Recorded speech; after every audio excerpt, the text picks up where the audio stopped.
Oh, let the good times roll. This weather sucks. It's warmer in here. Huh? It's warmer in here. Yeah, I know this that weather much. sucks. Hold on 1 second. If I knew it was going to be this cold, I'd move closer to the equator. Yeah. Yeah. No, I ran out in shorts this morning. I was like, whoa, mistake. Yeah, my buddies in Cleveland wear shorts. They'll golf when it's 40 degrees in shorts. Oh, yeah. No, Freaking crazy. you know me, I like it cold, but I don't like winter anymore. Just love winter. I hate it. If it's going to get anywhere near 70, I got long pants on. On the golf course, too. You know, because the sun will start going down. It might be nice during the day. Yeah. I never get caught with shorts. Heck, man, I got my Cleveland Browns gear on here. Yeah, I see that. Shout out to the West Fort Street gang down there. Tailgate crew. Hey, old Nick. Give Nick a shout out. I got my gear on. That's the official party. Yeah, there's about 100 guys go down there, man. They got the shot wheel. You spin the shot wheel and whatever it lands on, and the shot clock, man. To hear the bells going off and load up some shots. I mean, the stadium's just right there. Jesus. Ready to go in and watch the Browns get their ass kicked. Yeah. Well, who do they say that has the rougher or is it the Buffalo Bills that have the wildest tailgate parties? Yeah. Did I hear something? I thought I heard something about it the other day. Man, we played the Bills one time, and the people at the airport shoved their plane off into the mud, and the whole front wheel stuck in the mud, and the Bills had to take a bus back home, and everybody swears it was just an accident, but that's the way Cleveland rolls. Man, in the stadium, they'll shut the hot water off to the showers of the opposing team, and yeah, it's brutal up there. Rough. I mean, if you can't beat them on the field, you got to get your pound of flesh. Jesus. Yeah, that is. Oh, it's funny stuff. No, these tailgate parties, man, they got people just walking around with like Lake Erie perch, and it's 12 degrees outside and your fingers are all froze up, and man, you grab some hot fish, and man, it's good stuff. I mean, I drink beer like an idiot because I drink beer all the time, and it'd be that damn cold out, and you got so many clothes on, you got to go use the portage on. I mean, it takes you an hour to root around in there to get all, that's why you got to drink shots up there, I guess. It's the whiskey, man. Yeah. Get that false antifreeze in you. Well, you got to piss a whole lot less with whiskey. Yeah, but no, they're whiskey drinkers up there. Oh, yeah. Shots. Everything is shots. You go into bars, shots. Gambling. Everything is gambling. Keno machines and the lottery. I mean, there's like every 3 minutes there's something you can gamble on. The damn Ohio State lottery. I mean, I don't know how anybody has any money up there. All they do is gamble. And then if they win, they're like, you buy some shots. I mean, nobody takes the money home and pays a bill with it. They just buy more shit to gamble with and do more shots. Well, what do you think about all this new gambling they're doing online and all this stuff now, man? It's out of control. Oh, but they're making Texas is thinking, is it legal in Texas to gamble? I know, not. Well, they got that online. It's all online. It's allowed online, right? Yeah, like DraftKings like Shreveport, they call it going to the boats because you can't gamble on land. Right. So they got the boats, but then they got these casinos up there on the Red River. They're closer to Dallas. Right. Well, they're Indian owned. Yeah, but it's crap. You got to pay it's a fee to every time you roll the dice on a crap table, and it's like pseudo weird gambling, where Shreveport's actually more like a Vegas kind of thing. I've gambled at both. Yeah, I tell you who goes to whatever Choctaw or whatever those are up there. Tommy Lee Jones, dude, that guy is he showed me all these pictures. Now, he has like 5 different outfits, and he will not go up there without those 5 outfits. But I'm not kidding you, man. Are they the lucky outfits? Yeah. Yeah. Oh, yeah. He will only gamble in those outfits. Certain bags, like, the man purse. These guys got these man purses that go around the neck. It's kind of popular right now. Dude, I don't want to give away his secret, but he's got a day routine to where he lets all the weekend warriors. Maybe they're popular with most men, but not everybody wears the old purse up there. I don't know, man. It's a thing now. Most men wouldn't be allowed to wear a man purse. You got to be a man to wear a man purse. But yeah, it's not a fanny pack. It's just You put it over one side and a fucking saddlebag or what? It's kind of like it. Yeah. Look it up. But no, he goes up there and all he gambles is the slot machines. And I'm not kidding you. He wins $350, $400, $500,000. He has made millions gambling those slot machines. He's like, they kicked the what's that boy band? Not the Backstreet Boys, but there was one of them boy bands that had the suite. Like, you know, they were performing at the casino, and they kicked him out of the suite and gave it to Tommy. He's got his own parking spot. They want their money back. Huh? They want their money back. Yeah. He takes $40,000 up there every time he goes. That's his number.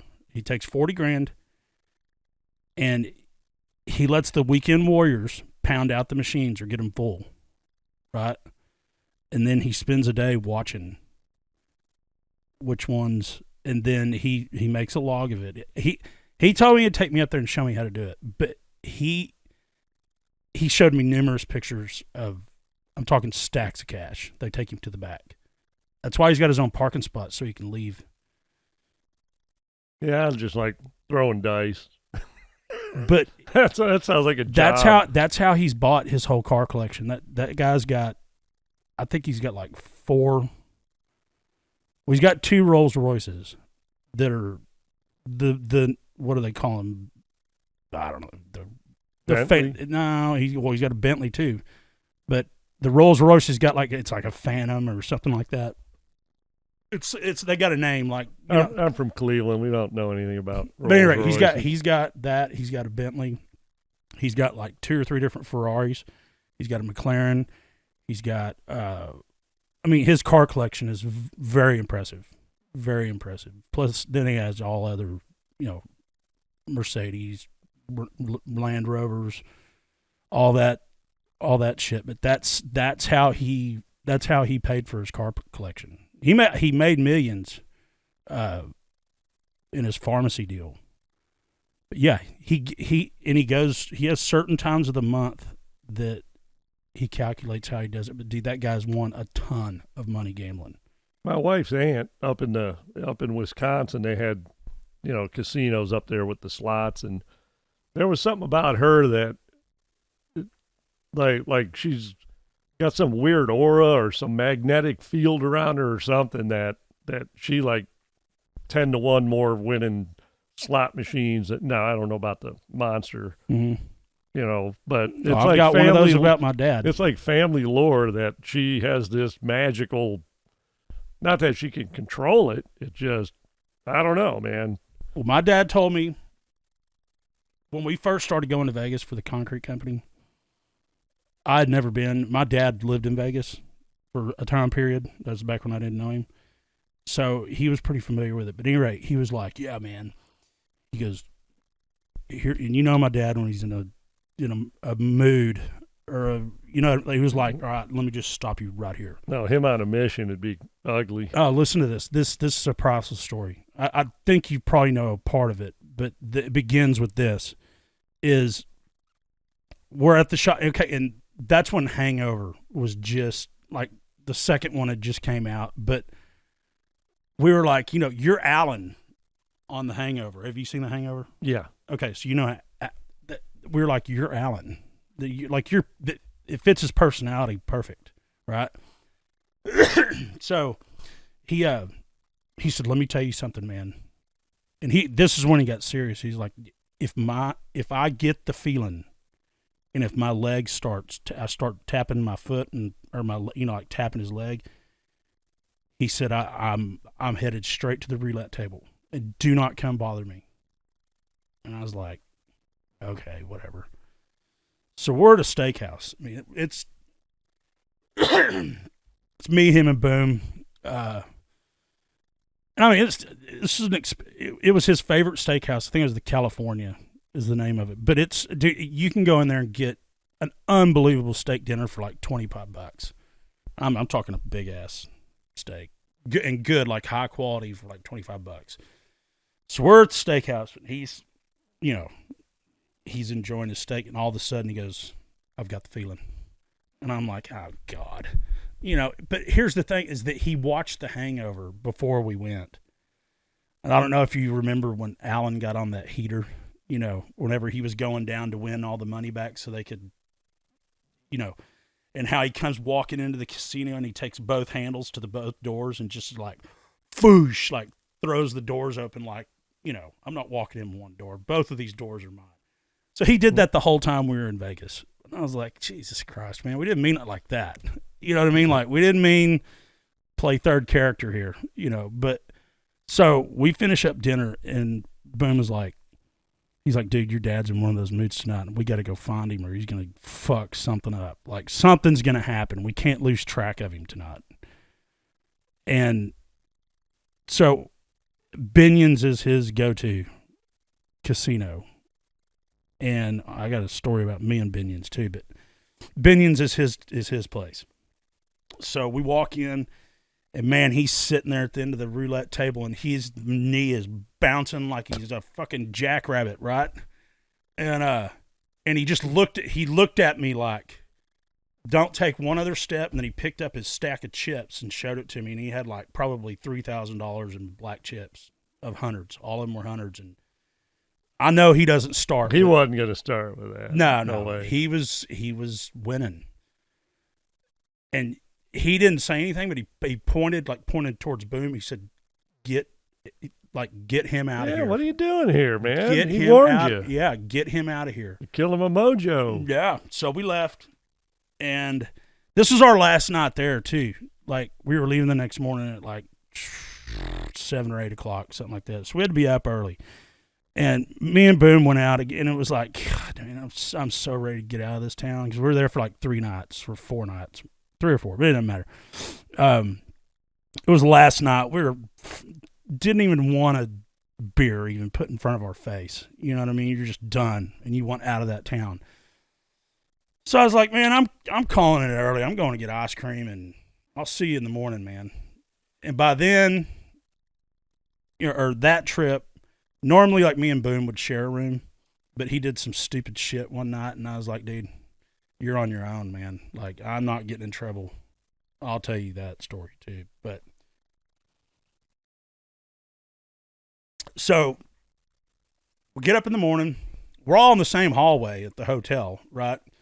So I get up. Boom knocks on my door, and he's like, you ready to go? He's like, have you talked to your dad? I said, no, not yet. He said, well, I've been calling him and he won't answer his phone. And I'm like, shit. He's capable of anything. Oh, yeah. Okay, so we gather all our stuff up and go down there, start knocking on the door. Oh, no, room service. I don't want any room service. You know, no. He said something in Spanish, too, like, no wanty, no, you know. Homemade Spanish. Yeah. And so I start kind of beating on the door, and I'm like, dude, we got to go to the airport. Get your ass up. And he's like, no, room service. I don't want any room service. And we're like, God damn it. You know, because we're at this point, we are kind of running behind, you know. And security was always, you know, they're lightening up a little bit, but it was back then. It was still strict. You had to be there, you know. And it was, what was it? Oh, it was Sunday. It was Sunday morning, so that's everybody's going home. You know what I mean? So the airport is packed. So he gets up and he's like, and you can hear him running to the door. God damn it, I said I didn't want any room service. Opens up the door, and he is butt naked. Now, I'm sure you understand the weather in Vegas, that cold, dry. You were up there with me during that time. It's dry, but it's cold.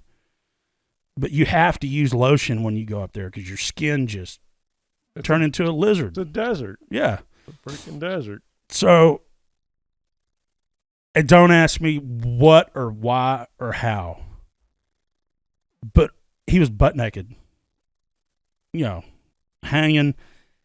And I swear to you, Tim, this will never leave my memory, ever. Uh-oh. His balls were Oh, Jesus. His balls were as bright as one of these. Looked like two tomatoes down there. A lava lamp. like they were chapped or something. You know, I was like, Jesus Christ, put some clothes on. I was like, what is wrong with your balls, man? And he's just standing there in shock, like, what the hell are y'all doing to my door? You know, he had just went to bed. Okay, my dad. Well, wait a minute. So is this ball thing that like standard? That's how his balls normally are. I don't know. I don't see his balls, but me and Boom both but were they didn't seem to shock him any. No, but Boom was like, "Did you see his?" I was like, "What in the?" Because he's okay. So he runs off, goes to the bathroom, and he's taking a piss like The Hangover. I mean, it's forever, right? We're like, if you weren't late before, you are now. Waiting on the yeah. Well, no. Shit.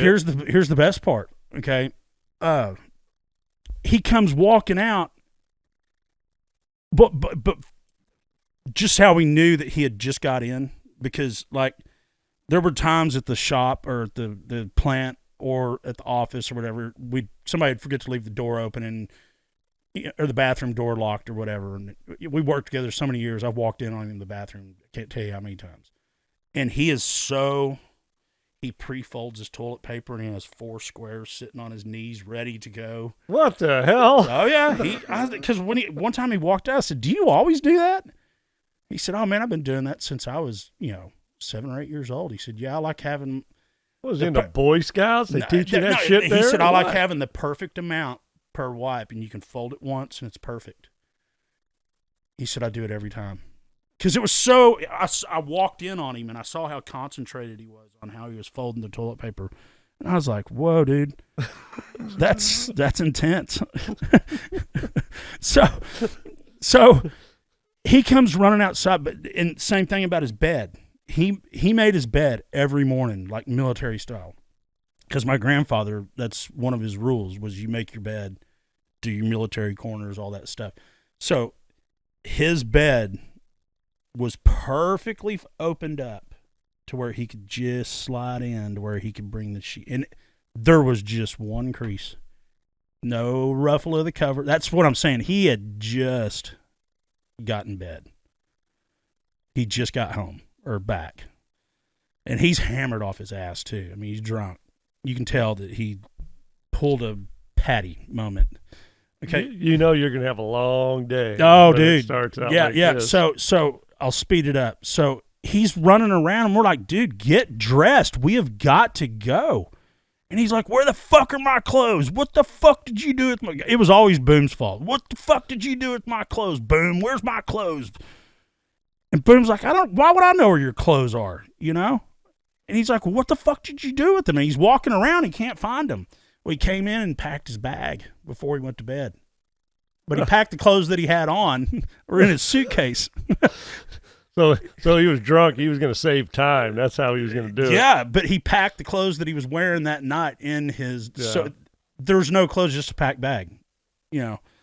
So that's what Boom said. He said, "Did you pack them?" And he's like, "Well, let me check." And he's like, "God, yeah, oh shit," you know. And so he puts them on. We're heading out the door. He's grabbed all his shit. So we're there for a conference for the World of Concrete, right? Well, my dad's the guy that, when you go through those conferences and they've got little giveaways out there, candy or koozies or pens or notepads or whatever, when they turn their head, I'll take 10 koozies or the candy bowl, you know. Well, I'll take 10 koozies, but they can have their pens and. Well, but the 10 koozies. Okay, this is how the man purse back on the koozie. This is how the man purse just got brought up. Okay. Because he had one of those bags, and it was a tote bag. So it was like this tall, okay? Right. You know, the bags that they give away at the show. Yeah. So somehow between the room and the taxi, he figured out a way to slide his arm through those holes, get it over his head, and that bag underneath his armpit. And then he put his jacket on top of that. Okay, so we're down at the car, and he's all tangled up and wadded up. He can't get this thing off of his neck. And he's drunk, and the taxi driver, you know, he's sitting there going, excuse me, sir. You know, he's a Arab guy, and he's like, hold on, and he's not giving him any slack at all. He's just trying to he's like, I got shit to do, the meter's running, son. This thing's coming off, so he's ripping it off his head, and my dad's like, oh, fuck, man, take it easy. You got a knife on you? Just cut the son of a bitch off.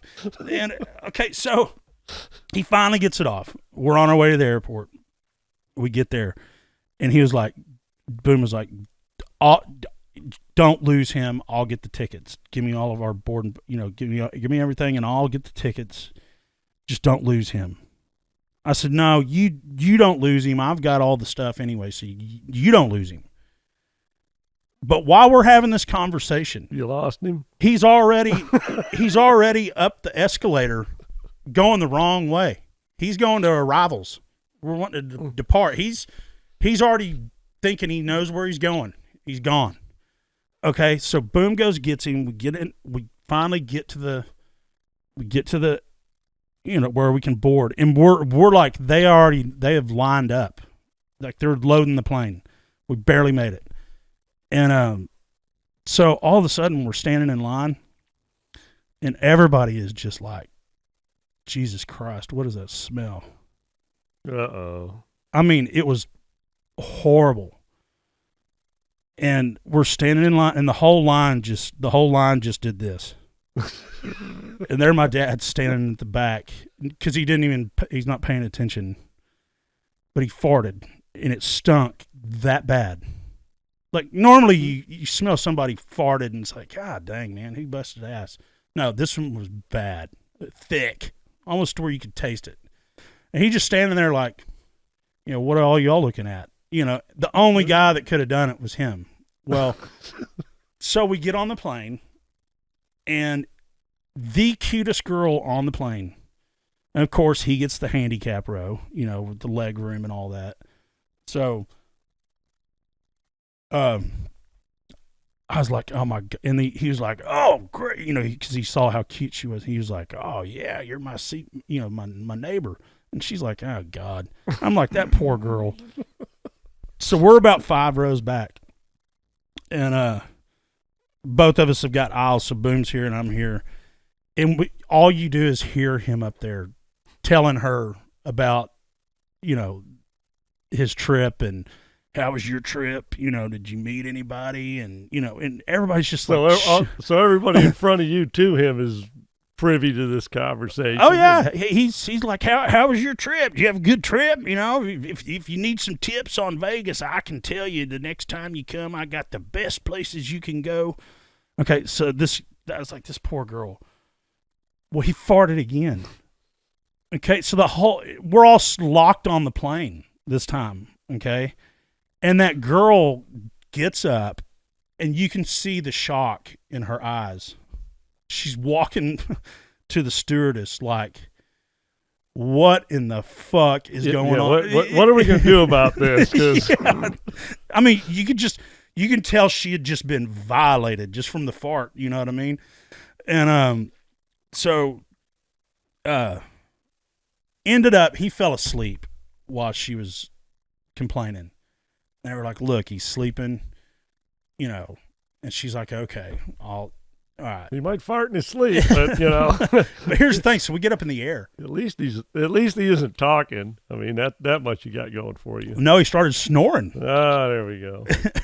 He's a loud snorer. Oh, he's going to torture you one way or another. Oh yeah, no, so she's snoring. This girl's you can see her shaking her head, going, fuck. And the plane was full, so the steward stood up there like going, I'm sorry, we can't do anything. You're just gonna have to deal with it, honey. And go sit in the bathroom a while or something. Yeah. So, we had to go to Houston for a layover. Of course, my dad bought the tickets, cheap ass. I spend nobody the money. Does that. Yeah, I spend the money. I'm not doing it, especially when you're coming home from Vegas, man. I ain't getting no Dallas to Vegas. I mean, it's like one of the most prevalent flights. No, he saved money. Yeah, it's like, your part is to get the tickets. I'll pay for it. I'll do everything else. You do something, get the tickets. Okay, so we get to Houston, and we're all starving. just that Vegas hungover, just put something in the gut for the alcohol soak, Body screaming for a vegetable, something healthy, but Yeah. there is nothing. Yeah, so we go to Wendy's, and That's healthy, yeah. well, it can be if you're not my dad. So you know how airport restaurants are, that they're packed and everybody's got their bags hanging off the chairs. And they don't have the full menu like they got at the regular restaurant. No, you but get what you get. Yeah, no, but it's packed, and everybody's got all their shit hanging off their chairs. And he comes in with his bags of. He didn't just have one bag; he had 2 or 3 full of shit that he collected. $7 worth of shit if you tally it all up. Right, and here's one thing that I will say about those koozies: he would give them out, but he would be like, "Look, I'm only giving you one," and he had 150 in there that. And he had them in sections, like what company they came from. Okay, so anyway, Yeah. Vegas, you always get a sinus infection, right? Desert, dry air, nose cavities, you get dry or whatever. I always do. I always come back with something when I go to Vegas. There's so many people, but so and it's wintertime. I get sinus infections in the wintertime, so I have that sinus flush to where.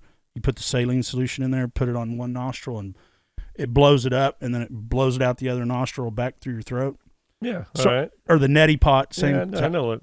Yeah. So there's ways around. So I told him, I was like, look. He was like, I want to know what you're talking about that saline wash, because I'm gonna make sure I get some when we go to Vegas. And I said, well, it's Walgreens. It's just a saline wash.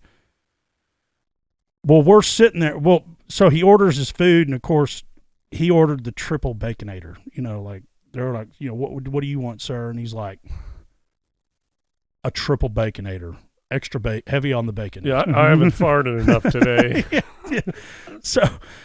So we're back waiting for our food, and he whips out this big bottle of contact solution, which is saline. Okay, but it's like contact solution what people put in their little eyedroppers. Yeah, use 3 drops for your contact lens. Yeah, or when you're taking your lens out, you soak it in that solution, right? Yeah. That's what he got, is one of those bottles that you can buy 2 big bottles and get a free eye, a case to hold your contacts. I was like, Jesus Christ, what is that? And he said, it's my nose spray. And I was like, it's your what? It's your what? He said, it's my nose spray. And he took that bottle and shoved it up his nose. And Boom was like, dude, that's contact solution. And he just, squirted it all up. And it was running out his other nostril on the table. And people are just in the freaking restaurant. Yeah, people are. Oh, my God. So I was like, dude, that is contact solution. He was like, you said saline, and it's saline, not 100%, but it's saline. I was like, God almighty, dude. Yeah, we made it home after that. He slept on the next flight, thank God, but that was the answers the door butt naked, dude. That's your dad. Oh, Jesus. Anyway. Well, I've got one of those kind of stories. You remember what not this happened last week. Okay, so you remember you're hearing my dog was barking his ass off out there? Yeah. Okay. Well, later on that week, it was a couple days later, but you're right. I'm out here doing something. I can't remember what I was doing. But anyway, I was out here, and I my dogs are going nuts again. Well, I look up, and there's a squirrel on my rafter. So he either crawled in that pipe and found a way in. Anyway, he got in. So I was like, well, I'll just open up the doors and let him out. Well, that's when the dogs came in. I should have put the dogs up first. But then it freaked the squirrel out because he knew what was up. So he's running back and forth across my shop from this corner to that corner. He's hiding in all that small stuff over there. I'm going to tell you right now, you just picture the scene in Christmas Vacation. You remember when the squirrel came flying out of that tree at Clark? You know, I ain't seen that in 30 years, but probably. I know I've seen it. Remember, he's looking in the Christmas tree like, what the fuck's in my tree? And then all of a sudden, he's got this squirrel just coming straight at him with his claws out, and that's how they jump. Yeah, because they're landing on something. They want to snag on it. It was my face. Yeah. I did the same thing. I'm down there looking. I'm like, where is this little bastard? And all of a sudden, I swear to you, I had that moment where the squirrel's flying at my face at 150,000 miles, not 150 miles an hour. Fast. It happened so fast I couldn't even blink. I was just like, ugh. And he landed in my face, got tangled up in my hat, okay, with all this webbing back here. His claws and shit were all, he was all over my head. My dogs are going crazy. I'm flipping out, so I just threw my hat on the ground, and he took off and carrying my hat with him. Well, Diesel ended up getting him, killing him. But I'm just telling you, that scene in National Lampoon's Christmas Vacation is exactly what it looks like. Scared the living shit out of me. I'm sure there's not many people that can claim that they. Well, if you watch the movie, you'll see what I'm talking about. They must have had that squirrel had something dangling in front of the camera to get that shot, because front claws out. Yeah, I'm either remembering that or my brain just knows to put what a squirrel coming at you would look like. So I'm picturing a squirrel coming, but I can't say, yeah, I remember that scene. Well, it's a well-defined scene, and it's funny as hell. It's funny as hell because the same thing happened to him as it got caught on his Santa Claus hat. The squirrel did. But no, it was crazy, man. Freaked me the fuck out. Yeah, I probably haven't seen that in 30 years. Well, I watch it every year. It's a must-see. That's like Top Gun. I watched a Christmas Story movie because that was filmed in Cleveland, outside of that house. Yeah, that was filmed in Cleveland. That's a must-watch. And my buddy's Jimmy, his wife. She, I don't know why he goes down there. That people go down there because her son had a buddy that lived right down there on that street, and it's kind of one-way streets in and out of there. And around Christmas time, it's a big deal down there, right? Well, they'd play basketball or whatever, and she had to drive him and drop him off. So every day she would get stuck in that stupid traffic for that Christmas Story house. So she hated that house. She hated the house. She hated the movie. Hated everything to do with the whole thing, And every once in a while, I'd be up there for a Browns game or something. Yeah. Hey, that movie's a classic, man. Hey, Lori, hey, you gonna go to the Christmas Story? I hate that house. And then I heard it was up for sale just recently, and I texted her and I said, "Hey, you gonna put a bid in on the house down there or whatever?" What did it sell for? Or is it like real well known? Well, obviously it's real well known, but it's not just a house; it's the whole neighborhood. Kind of not the whole the house across the street they bought and turned it into a gift shop, and then there's a tavern right on the corner. So that's all. But the inside of the movie wasn't filmed there. It's just the outside shots of where the leg lamp is. Oh yeah. Yeah. I mean, I stood in front and took pictures of the leg lamp inside through while it was there. Well, they after the movie was done with, then it all turned whatever. But then somebody's like, "Holy shit! This is a iconic deal." So they bought the house and put the leg lamp back in it, and that's funny. So that movie's hilarious, man. I love that movie. Yeah, Darren McGavin. I was watching on Netflix.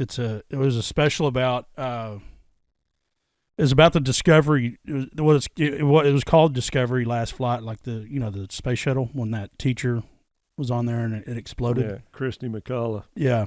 Well, it's the documentary about that. But it's not funny, but Ralphie was supposed to be he was just supposed to be the first kid in space. Do you remember any of that? No. Okay, so he had a big deal going with NASA. Since the whole Christy McCullough thing was happening, Ralphie was in training. Whatever the kid's name is. The real kid? The real the kid actor? that played Ralphie. Yes. Really? Yes. So You'll shoot your eye out, kid. yeah, no, but that kid, but he's all grown up now, or he's like 16 years old. He's a teenager. Okay, but that was their next move, was we're sending the first teacher or non-astronaut, but then this will be the first kid in space. So he was due, and he was training to do all this stuff. And here he is thinking he's got the shot of the lifetime, and he's there at the launch. Like, he was there for the launch. Like, they were documenting all this stuff. So I've never heard any of this. So it would segue into the promo of putting Ralphie in space, launching his little ass up there with his Red Ryder. So after it blows up, he's probably like, oh, dude, it shows a shot of him going, like, he's so devastated. And yeah, that'd kind of yeah, be an attention getter there. Well, I remember that in school, man. They remember how they had the TV on those carts and the VCR below and wheel them out and all that. Well, I was doing my taxes. We were getting ready to, it was something about taxes I was doing and messing with. Yeah, that was the whole thing. Every school in the freaking United States had that launch on TV in the classroom. Yeah, everybody was watching it. I was already in the working world by then. No, but I'm just saying it was a big deal, and then all of a sudden, all these kids watch this space shuttle explode. Well, my girlfriend at the time, she had a sister, was dating a guy, and she comes in, and I didn't go to work that day. I was messing around with my tags. It might have been cold as hell outside or something. And being self-employed, you can do that. And she goes, the Challengers in the Atlantic Ocean, and her sister's boyfriend had a Mopar. He had a Challenger. And I'm thinking, the hell's the guy doing in frickin' the Atlantic Ocean with his fucking car? I mean, we're in Dallas. I mean, how the hell do you get what the hell's with this guy's car in the ocean, you know? But, it just took that, no, I'm talking about the space, because I didn't know the name of the space. I mean, I knew they named them, but, nobody, knew the names of this stuff, Well, what's crazy when I watched it is that wasn't that long ago, man. You know what I mean? Like, just think about how far technology has came since then, since the 80s. Or that was late 80s, wasn't it? Probably the mid-80s, 80s. Yeah, it had an 85, 87, somewhere in there. But, I mean, just how much has changed in that time frame. It's crazy, man. That's what I was thinking when I watched it. I was like, God, man, just how far we have came in a short period of time. Yeah, but also they had the SR-71 back in the 60s. Nobody knew they had it, and the thing's going 23, 400, 500 miles an hour. And people were like, hey, we got a plane that goes 2,500 miles an hour. And you're full of shit. Well, no, I'm talking I'm saying there was crazy technology. We just didn't know about it. Well, just the cars that they had back then, the old station wagon with the paneling on the side, and you know what I mean. Like I remember the demolition derby car. Yeah, it was like an Impala. I mean, I remember that, and I remember my parents, how they dressed back then. Like coaching shorts were in style, and tube socks up to your freaking knees. Oh yeah, all that hell shit came out with all that dance and what do you call it? Jazzercise. Nah, but before that was with the leg warmers. Yeah. The leg warmer thing. Yeah. Good God. Yeah, but no, it was a good. No, cars back then had carburetors. Nothing was a bigger beating than working on a carburetor. Oh, yeah. Well, and they were fucking heavy, too, man. Well, now everything's got fuel injection and electronic ignition.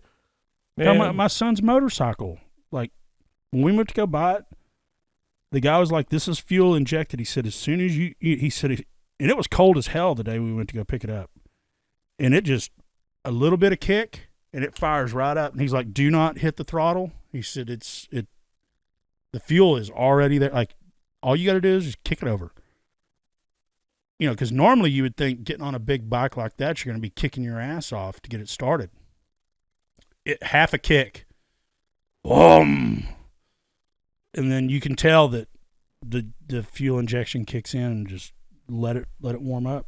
Shit, I got a van with that diesel, what is that? Whatever that Ford motor is everybody loves. Oh, the 6.3? Yeah, good God. The 7.8. No, you got the 7.8. 7.3, isn't it? Yeah, 7.3, yeah. Yeah.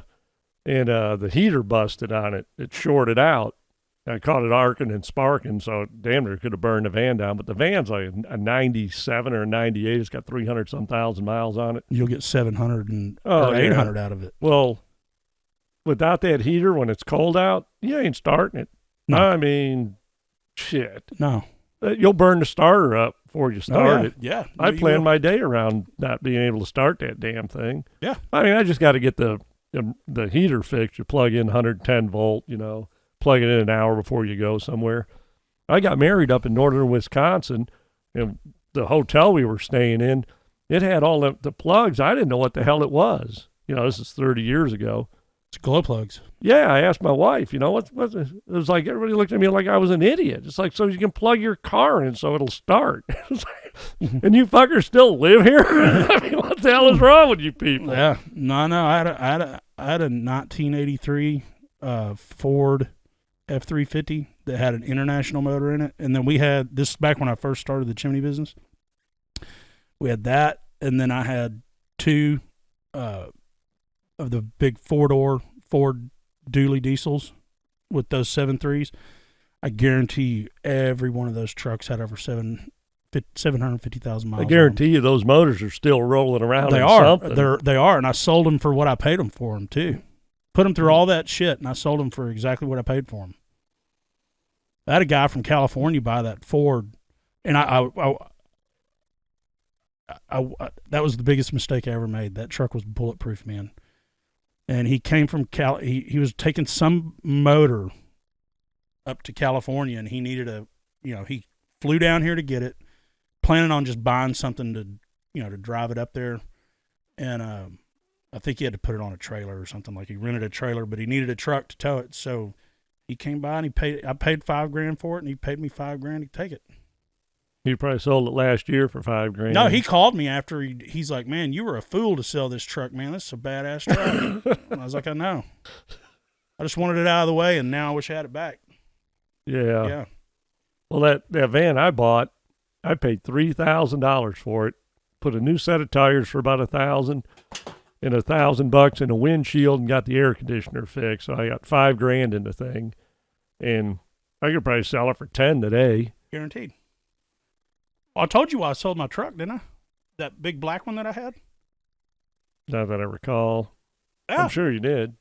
No, I had... You buy and sell so much shit, I can't keep track of your... Well, no, so my salesman called me from Classic Chevrolet, and he was like, "Hey, man, do you still have that big black truck?" And I was like, "Yeah." He said, "What kind of shape is it in?" "It's in good shape. I'm saving it for my son." And I swear to you, I guarantee you that I'd never even vacuumed out the floorboard of the back seat ever. That's how clean it was. The carpet looked brand new. Even in the front seat, I guarantee it was only vacuumed a couple times. But what I'm getting at is it had 185,000 miles on it, and I had done nothing to it except put a K&N filter in it. One of them washable filters. No brake job but because it was all highway miles. I thought he was calling to sell me another truck. He's like, "No." I've got 10 kids, not 10 kids in front of me, but I've got 10 teenagers that want that exact truck. I paid. Was that right when COVID was starting? No, this is after. This is when the truck shortage was. Yeah, that's what I meant, the truck shortage. Yeah, so he's like, "If I can get you anywhere from $35,000 to $40,000 for that truck, would you sell it?" And I was like, "Hell yeah." I only paid $60 for it, or $65. It was $75, but I ordered the truck that I ordered. They sent that truck to Tennessee because I ordered a silver one. I didn't order a black one. And this was like December 28th or 29th. Like, I had to have that truck bought by the 1st of the year to get my tax write-off. It had to be closed by on the 31st. midnight. Yeah, that's section whatever 129 or one. Yeah, Yeah. Well, it's just all that. That's when I bought this place. I had to have all this stuff bought and closed before January 1. So, pull up and I'm like, fuck, that ain't my truck. Yeah, black truck in Texas. Man, no. The silver one that was in front of the sales office was just like, it was a 4x4, but it was, I ordered everything. I wanted a leveling kit. I didn't want it lifted, but I wanted it leveled with a nice set of beefy tires to where it looked good. Sunroof, wanted the windows tinted, bed liner. I wanted everything. I ordered everything, but I just wanted it leveled. And it was just a plain Jane truck. And I walk in and he's like, "Hey, buddy, I can't remember where this guy's from, but he's Spanish, but he's real high energy. I'll think of his name here in a minute. But at any rate, like, he's the top salesman there, and he has been for years. You walk into his office, he's got every trophy probably that's ever been given out in the history of the company. And, everybody, his name's Tufik. Tufic. Tufik. All right. And it's like the other salesmen. They have a special padded bench for him, his customers, to wait. He has always got a customer waiting for him. That's how many cars he sells a day. Yeah, he has his own, he's in the sales section, but he's in the corner office, and you can tell that bench is meant for his clients and his clients only, with end tables. So if somebody else sits in there, he comes out with some nunchucks or something. Yeah, I'm fucking mad. Well, no, but he's always got a customer waiting on him. That's how many cars he sells, or trucks, or whatever. Hell, he's calling you up, selling trucks he ain't even got. What a hustler. But I'm not kidding you. This guy, but it was the best car buying experience. He was on such a roll selling shit, he ran out of shit to sell. He had to call you up and go, "Hey, man, I'm selling." Yeah, so I drove it up there, and he wrote me a check for $35,000. Yeah, I said, "I'll get back to you after the first of the year." How long did you have that thing? I mean, enough to put 185 on it, but I had it 7 years. Good God. That's pretty impressive. It was paid for. Yeah. Did you have something else to drive at the time, or did you have to That's go why buy I'm just something? That's why I'm just driving that Dodge right now. But next month I'm gonna buy me a new truck. Personal truck with your own accoutrements and yeah. I mean, it's fine, and there's nothing wrong with it. But even when I had that truck, I drove that truck everywhere. Anyway, it's easier to get around in. Well, my truck, I probably got one more truck in me. I'm 60, and my truck's in good shape and all that. But I just see that morphing, more into a work truck, and then I'm just going to buy my own personal truck, where I don't do anything. Because of course, that's what happened to this truck. Well, it's my personal truck, but I got to do this for work. I got to pull this trailer. I got to do this. I got to do that. Yeah, but before you know it, there's fiberglass in the seat. And, you got dents in the frickin', you got dents in the bed. And, I'll tell you what, I was backing up a trailer and there was some bollard about, below the windshield line. I couldn't see it. So I was turning, backing this trailer up, and I crunch and the truck stops. I caved in the side of the truck between the front wheel well and the door. And it's only like that, maybe a foot. Yeah. And that was exactly where that bollard crunched in. And I'm like, you got to be shitting me. So I can see in the door, or not the door, I can see the front of the door from outside of the truck, the butt end of the door where the hinges are and everything. So this mean cold spell that just came through, I said, I got to get this fixed. I got to get it fixed. But I'm not going to put it in on my insurance. I know enough people. I can get this thing fixed, just pay some cash or whatever. And my garage door wung off the rails. Yeah, my whole garage door. Ka-dunk. I'm like, God, the cold killed my garage door. And I looked at my truck out there, and the thing was fixed. It popped back out. I mean, you can still see a little paint from the bollard, and I mean, it fixed 90% of that thing. Fixed itself in the cold. But then the cold wung my garage door off the track. Called the garage door people out. Oh, we can't get out there for a couple days. I'm like, I don't care. It's cold. I don't want to be out there anyway. They charged me $199 to put the garage door back on, and my truck got fixed. And I thought that was going to be, a couple grand. So I win. Yeah. But anyway, so that's going to turn into my work truck, and then I'll get a personal truck down the stretch. Hell, you don't know what the hell to do anymore with gas or electric or this or that or I'm decent all the way, man. I ain't switching. But I'm just saying, I ain't gonna buy one for a couple of years, so there's time for shit to shake out. Yeah. But I can put solar panels on my house for next to nothing, because Rich does all that shit. And did you hit it? Yeah. I thought you hit the side. Oh, okay, my eyes are bad. But anyway, but my point there is, in 2-3 years, who knows? There could be a $10 a gallon carbon tax, or gas could be free. I mean, you don't know what the hell's going on anymore. No, hell no. Nah. But no, speaking of that bollard thing, I think it was the third day I had that truck. Brand new, dude. You know that Shell station right there off of 30 in Montgomery by Railhead? Yeah. Yeah, I hit a bollard, and it was a small one. It was only like that big around. Dude, those things do not move. No, they're in concrete. And there's concrete inside of them. But they're equal. The distance is equal underground to what's standing up. Oh, I believe that. And there's probably, I can't remember, because that's all that ADA, the handicap and safety shit. It's an obscene amount of concrete. Well, the one I hit was protecting a card reader that opened the gate. So yeah, if you hit that card reader thing with all the electronics, I mean, that'd be expensive to fix. Yeah. So they just figured, you get to fix your truck. We ain't fixing our shit. Your problem. Yeah, no, they're meant to be there, and they stay there. But what happened? So I'm backing this trailer up, and the way I had to get it through a big door on this commercial building, and my buddy calls me, Dak. Dak calls me. I go, and I don't even know why I answered the phone. I go, hey, Dak, I'm backing up a trailer. I can't talk. And in his mind, he heard, hey, whatever, talk away. I don't give a shit. I ain't doing nothing. So he just starts talking.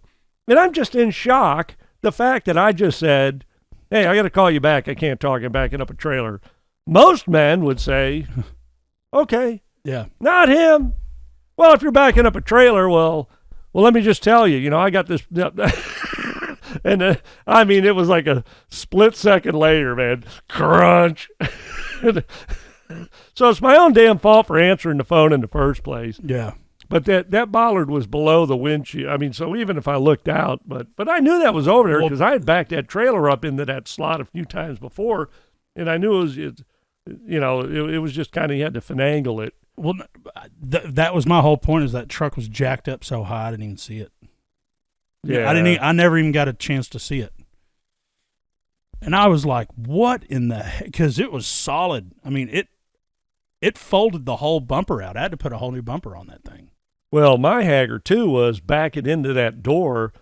It didn't have like a ramp going up, but, it was like a curb. So if you went to back up something real slow and you just kind of hit it, then you had no momentum or nothing. I mean, you'd actually like lay a scratch sometimes.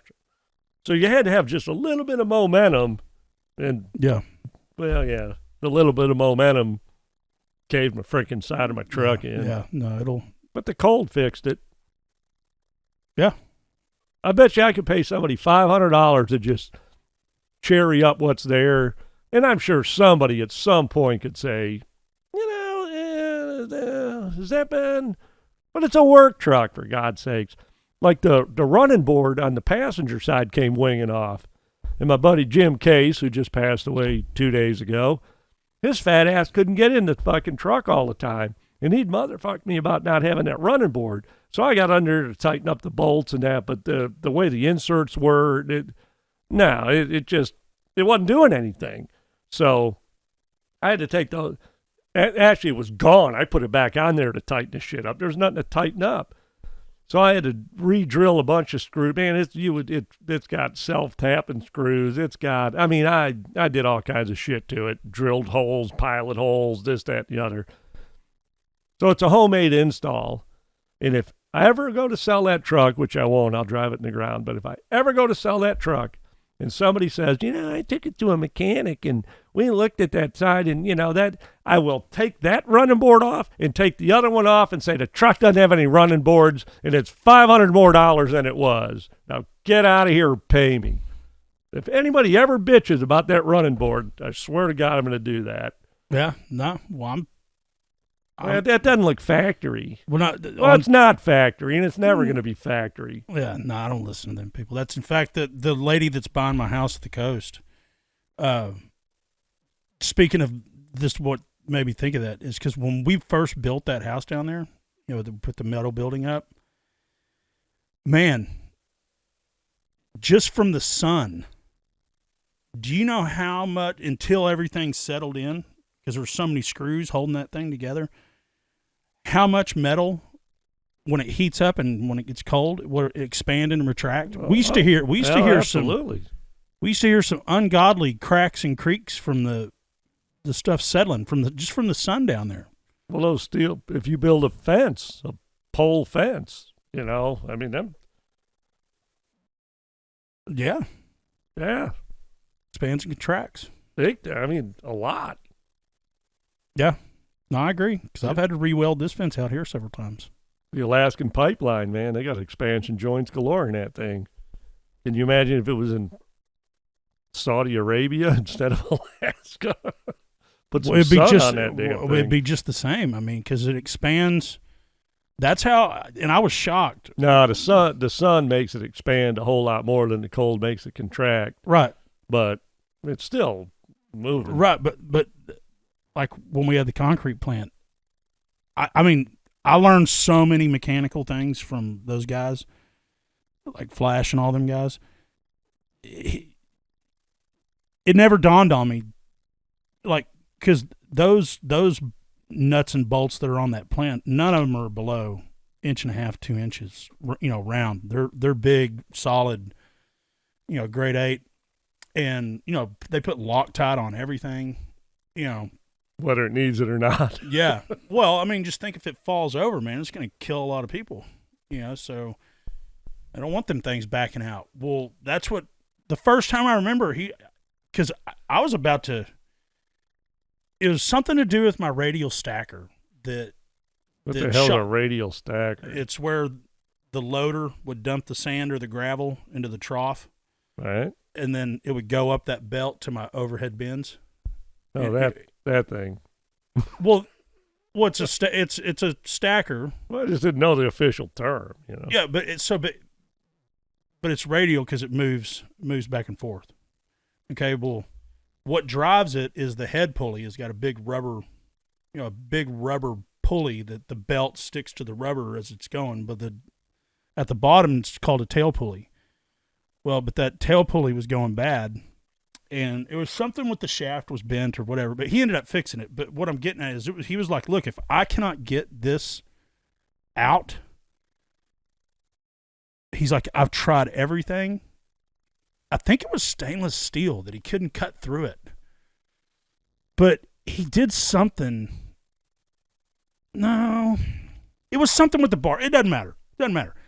It came down to one nut and bolt. He's like, if I can't get this out, because if I really over torque it or do something, it's going to bend it even more. It's going to bend this, bend that, and I can't fix it.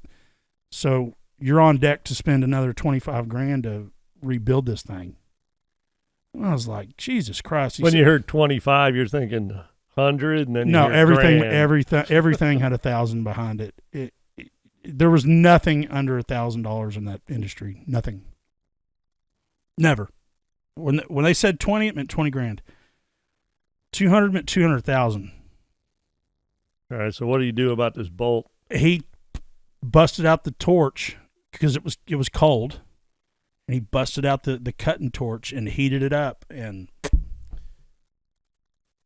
there's some things. The manufacturing process is. So say you got a female, not threads, but just, let's just say a pipe. If you take a pipe that perfectly fits in another pipe, Okay, so then you can take a pipe that doesn't fit in the other pipe, but it's close, and you freeze one and heat the one, other, yeah. and put it in, and just let it.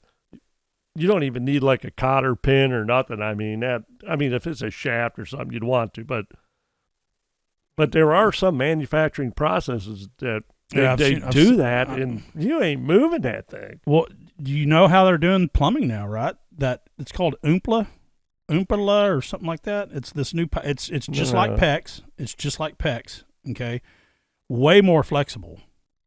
But what they do, I think it's called Oompa or Oompa, something like it. Doesn't matter. I never heard of it. But what they do, there's no glue in any fittings. There's no PEX. You have to have the straps, the band straps. This, that you put it on the end of your drill, or they've got a hand pair of pliers to where whatever size that Oompa is, like half inch, 3/4, whatever, it fits inside, and your drill will take this. It's just like a thing that expands. And what it does, it expands it enough to where you slip your fitting in, and then you just leave it alone, and it goes back and seals. Yeah, I never heard of this. Yeah. A buddy of mine way back when that hose bib out there. He had one of the first houses that they used PEX plumbing on around here. It was some housing development up in Allen, Texas. And he was all proud of that shit. Like, oh, yeah, this is a wave of the future, new thing or whatever. And some years go by, and he's dead now and such. He was a older brother of a guy I went to high school with. And that shit busted and flooded his house. And then next thing you know, there was like... So I'm not sure it was that the PEX was the problem. It was probably the plumber, the way they installed it or something like that. It will expand a little bit. No, it wasn't. It didn't freeze or nothing. It just gave it up, but it was in his upstairs bathroom, and I mean, it wiped his whole freaking downstairs out. I mean, it was a disaster. But I remember him being all proud that he had that shit, and then some other houses in that development came up with some problems.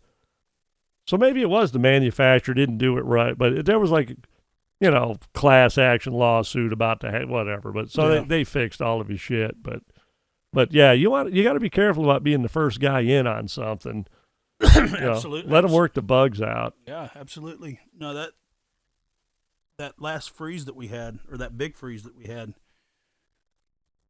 in my well house, where all the water softener and the well and all that pipe busted.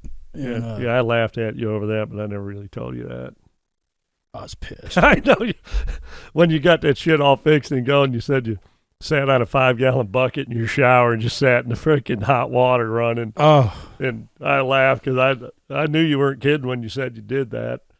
Oh, yeah. No. What are you, like a week without water? Yeah. Yeah. Yeah, we were, I think it was 5 days without power. And then it took another day and a half, 2 days for everything to thaw out. Yeah, and that it took you a day or two to get all the shit and go find what, Couldn't find any plumbing. Couldn't find any plumbing. Oh, no, man. You went into Home Depot. Well, the only way... Everybody's shit was frozen. There wasn't a plumbing fitting anywhere. Here's how you fix that, though. You go to the new Home Depot in a new neighborhood is where you go. Because that's when I was doing the deal with Tommy. I was selling his place up there, up in Gunner. I like that. That's how you beat it, because that Lowe's had every plumbing piece in the world. Yeah, I like that. That's a good concept. Well, in those type of feast or famine times, you know what I mean? Like, yeah, all the ones in the old neighborhoods are going to be wiped out. My buddy Anson, he was out of town when this last freeze was coming, and we were texting back and forth, and I said, hey, you hadn't weatherproofed your house, had you? Because he was out of town, playing guitar all over everywhere for like 6 weeks. Yeah. Well, how do you get to anticipate some crazy cold snap in this period of time? So he goes, oh, man. I said, man, I'm going to that end of the world anyway, by your house. I said, I'll pop by and put some covers over your faucet deal so, it doesn't bust. I went into Home Depot, and they just laughed at me. Of course, my shit was all dialed in. Right. But They said, we've been sold out of them things since, 3 days ago when they first said it was going to get cold. So I wound up going over there and wrapping a bunch of T-shirts and shit around it and all that, and duct tape. And I used black duct tape in the sun on the back. So literally, that when that sun beat on that black duct tape, it would actually thaw his shit out. But none of his pipes did bust. He did come back in town. So he got back in town, and then he was going to Minnesota to his girlfriend's house. He couldn't get a flight back out. So this yahoo's been out playing guitars for 6 weeks, comes home. He's going to turn around and go see his girlfriend for Christmas. His flight was all delayed getting up there. He couldn't leave until Christmas, so he leaves on Christmas Day. Then he's going to come back on the 2nd. He didn't get back till the 5th because every flight was canceled getting out of Minnesota. It was like, your pipes are free. I mean, all that airline crap just royally whipped his ass. What do you think about this Southwest deal? See, and he didn't get wadded up in the Southwest deal, but every airline got wadded up because making up for it. Well, because other people had nowhere to go. I mean, so they were jumping on any flight they could get on, and then it was canceling other flights and the whole bit. And yeah, that Southwest deal, man, here's what I think about it, since you asked. They run a business, and they can run it good or they can run it shitty. But, everybody who's like, I'm going to sue because my plane wasn't. I mean, I was on a plane one time, leaving Cleveland, and they pulled it out, get ready to take off, and they went back to the gate, and they go, there's one of these batteries was not putting out the right voltage or something. There was some warning lights going on. So we got to change the battery. Like, oh, okay. Who the hell's got a plane battery laying around? I'm about to tell you another one. It ain't like, well, go to O'Reilly's and get a freaking battery. Listen to this. We're going to, where were we? We're either going to Hawaii or Costa Rica. No, we're going to Costa Rica. Because I remember my daughters were still, they were younger. So we're getting ready to leave. We're taking it's not a night flight, but we didn't get to San Jose or whatever it is in Costa Rica where the airport is. We didn't get there till like midnight that night. So we ended up didn't get there till like 2:00 in the morning because of what happened. So we're about to get on. Of course, I've already hit the bar, man. I'm planning on sleeping on this flight. So I went in there and, double shots. And speaking of shots, but that was my Crown Apple days. So I was Crown Appling up, planning on just passing the hell out when I got on the plane, right? Because I'm the one that has to drive and do all that whenever we get there. So, we're wondering why it's running late. Well, they announced that they hit a bird on their way in. So they're inspecting the wing to make sure there was no... That's fine. Whatever. We board the plane, getting ready to leave, and we're already an hour late, so everybody's pissed. And it wasn't just me.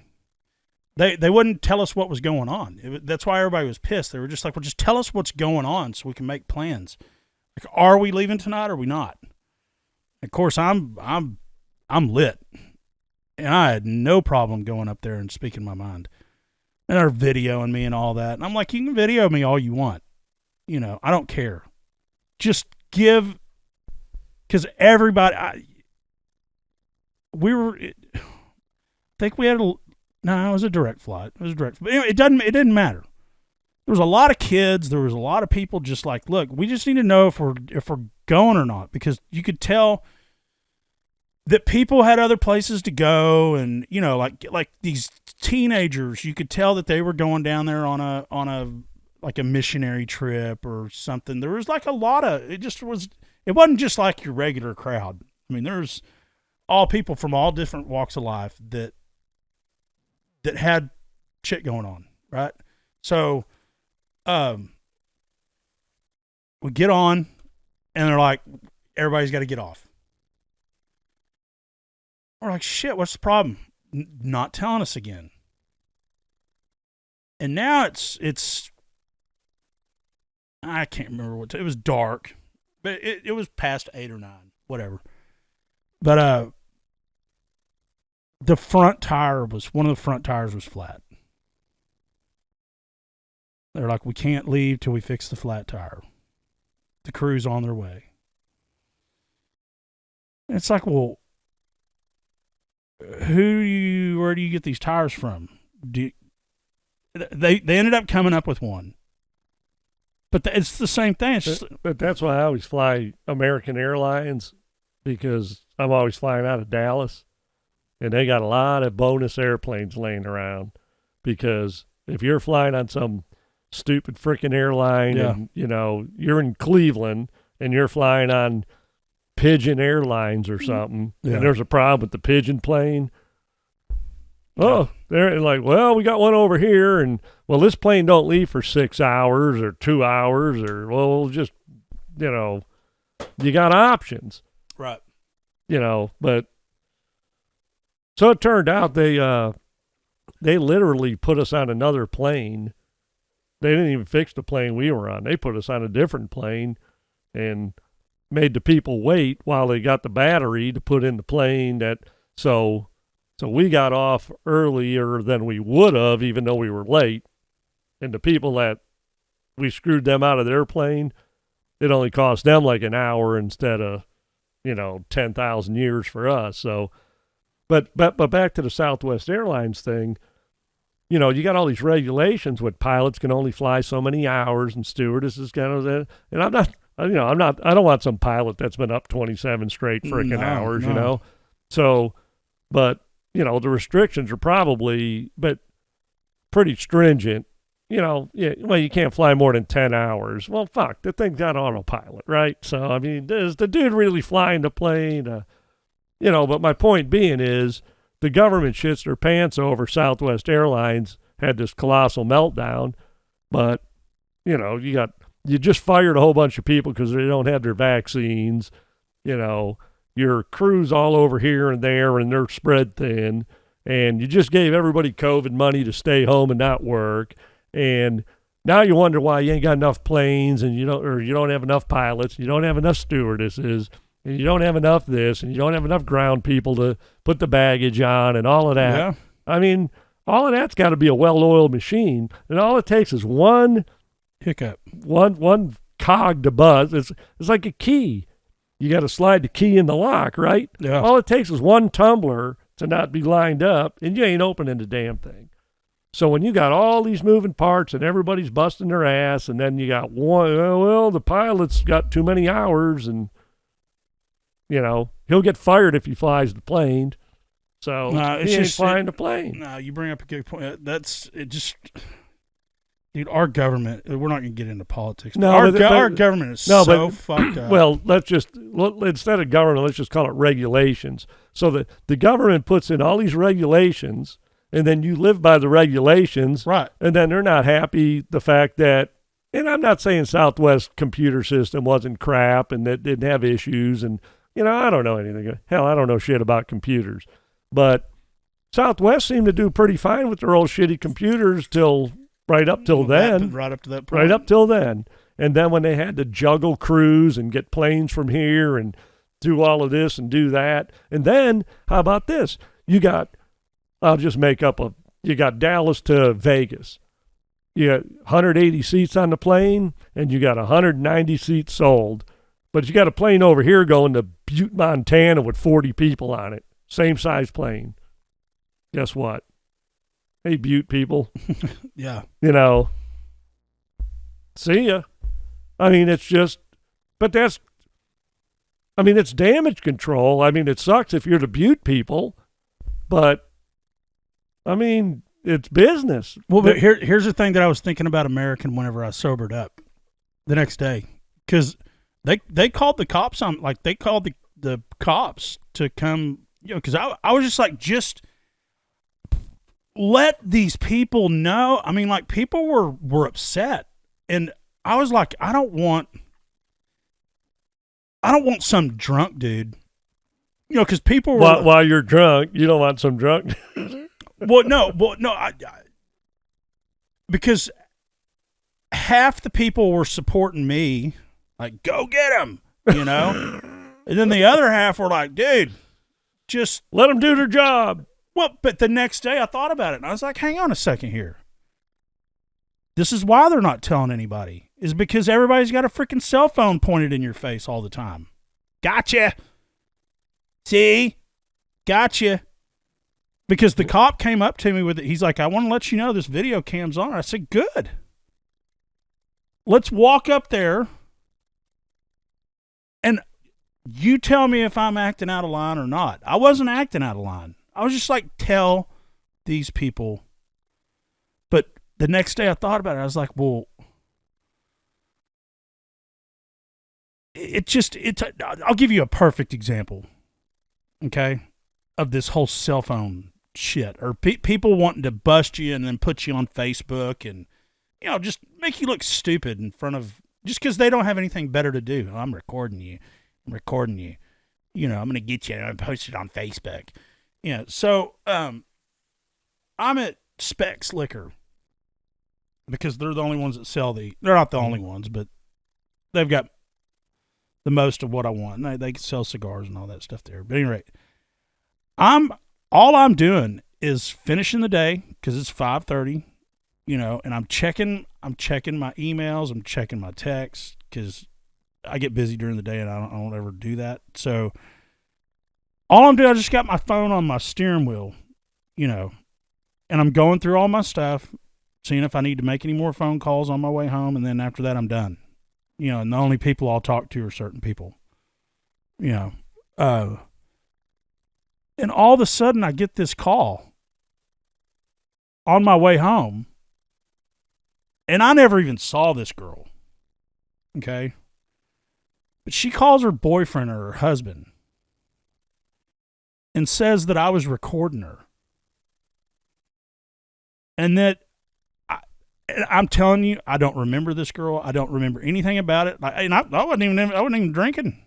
But what I'm getting at so is, you're in your company truck with the phone number on it? Yeah. Okay. That's so people would be going like, why the hell are they calling you? Yeah. So, but I don't remember seeing this girl in the store or whatever. But I could have still been on my phone or whatever. It doesn't matter, you know. But she calls her boyfriend and tells her boyfriend that I was videoing her in the parking lot. Listen to this crazy story. This guy calls me and he goes, "This Shamrock," and I was like, "Yeah," and he's like, "Oh, you know, are you the owner? Or were you the guy at Spec?" And I was like, "Yeah, why?" He's like, "So you're the sick motherfucker that I need to be talking to," and I was like, "What the hell are you talking about?" He said, "You know, what's wrong with you? What are you doing recording my wife?" And I'm like, "What?" He said, "Yeah, she told me you were recording her. You followed her around the store. And all this shit that I'm like, dude, what are you talking about? Like, what planet are you on?" I mean, okay, so she calls her boyfriend and says that I recorded her in the parking lot. Okay. Then went in the store, followed her around. She's supposed to be this beautiful girl with, you know, a boob job and all this stuff. And I don't remember. There's a lot of beautiful girls. I mean, hey, welcome to Texas. We breed them right here. There's a lot of hot women here with boob jobs. You know, so I was like, dude, I don't know what you're talking about. I have no reason to need to video your woman. You know, like I don't have any problem getting women. You know, I'm sorry. You should have said, "Hey man, is she a psycho bitch? I think that's what you're working with here." Yeah, but no, I was just like, dude, I'm sorry if you think that I did, but I didn't. I don't need to do that. Wouldn't do that. I've got daughters. You know what I mean? Like, I've got pretty daughters, and, you know, what? I'm calling and reporting you to the police. I was like, do it. Yeah, I'll give the cops the phone, and yeah, I'll drive down there. What the fuck are you talking? Then we'll fucking get to the psycho broad you're dealing with here. Well, and then I was like, all right, man. You know, if you can't have a civil conversation, then I'm just hanging up the phone. It bothered me. On my way home, I drove about another 10, 15 minutes, and it bothered me that somebody would accuse me of that. So I called him back, and I was like, hey, man, I just want you to know that is the farthest from the truth. And I don't even, he was like, I'm talking about the hot chick with the big boobs. And I'm like, dude, I don't know who your wife is or whatever.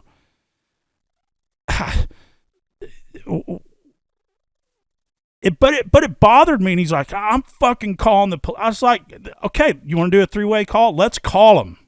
Because do you know how wrong this is for you to call me up and just accuse me of something that you have no clue? But it's such a cluster because she said you did, you're saying you didn't, and she's not even involved in the stupid thing. Do you know how many dudes have wound up in the penitentiary over stupid broad shit that you're talking about right now? Yeah.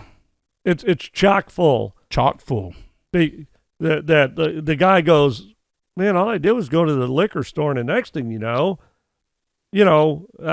in a road rage incident with some guy and accusing me of this or that. I mean, yeah, stay away from psycho broads. Yeah. There's a most man story in here somewhere. Yeah, well, that is one. I mean, well, number one,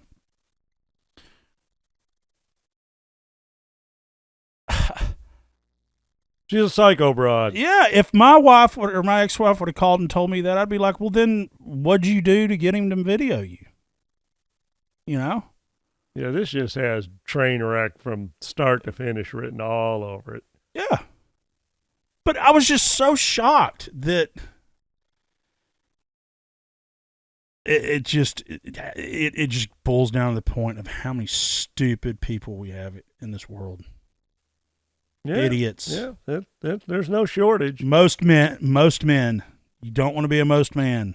Yes, it just... See, he was a most man. He had to call you up and threaten to kick your ass or whatever because she said that you were following around and videotape. Now, why'd you buy her the boob job if you don't want him to be looked at? I don't even remember seeing this chick at all. Well, that's what I'm saying. If you look at the store video and it's like, okay, so get the cops involved. Let's just do the hypothetical. So it'd be funny, like you walk right to the cigars, and she just happened to be, you go, yeah, I bought some cigars because I know you smoke cigars, and you bought cigars. Okay, he went right over to his favorite drink over there, and she just happened to cut through. So it's like you went to the cigar thing, that thing, and and you bought a bag of ice. Like the three things you always buy in that order, and she's the one that happened to cut in front of you, and then you're guilty. Right. But here's the thing: I'm such a creature of habit. I park in the same spots, or in the same set, like at Lowe's or anywhere that I frequent often, or I'll even, like at Costco, I have one parking spot. It is all the way in the back. I back in every single time. It's the second one. If somebody's parked in it, you just wait an hour and a half. What, do you film chicks in the parking lot while you wait for it to open? There's one section that I'll do, but that's why typically this spot, or there's always 4 or 5 spots back in this corner because, here's Costco and here's the end of the parking lot is right here. So these set of parking spots over here, because all that's over here is their gas. Okay, and this section of Costco is their tire section. So, everybody's wanting to park up front, and so, but I park in the same spot if it's available, but it's in the same area. But best angle to look at the chicks, huh? Oh yeah, get the video pumping in. The gas. Yeah, get the video in. But no, I've had people. I mean, you're like a grandpa on the road anyway. So, but when I'm going somewhere, I'm getting there. I don't mind doing 75, 80 to get where I'm going.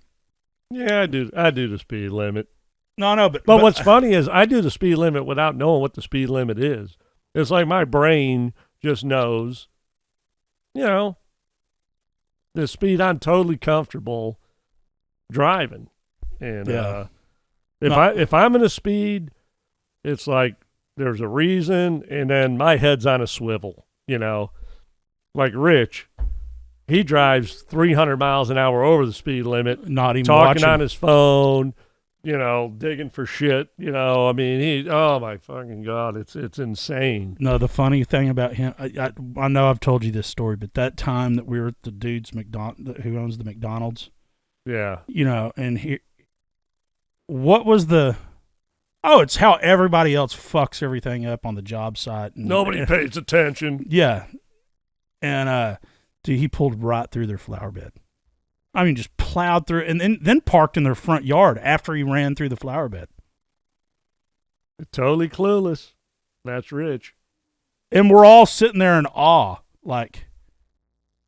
Give him a medal for being ballsy or shoot him for being stupid, but they're anywhere in between. But no, but the thing was is that he was like, or you could do the stupid thing like I just did. Like, it was okay for him to do it, but by God, if He does that all the time. But all of his everybody who works for him, if Rich just understood, and I got to hit the can before I get into Rich because oh my God, but. we don't need to go down that road. No, We just need to have Rich on. Yeah, we'll do this a whole nother. Yeah, but the thing with Rich is, if he wonders why his people are knuckleheads or do stupid shit, but he does not lead by example the best way he could lead by example. No.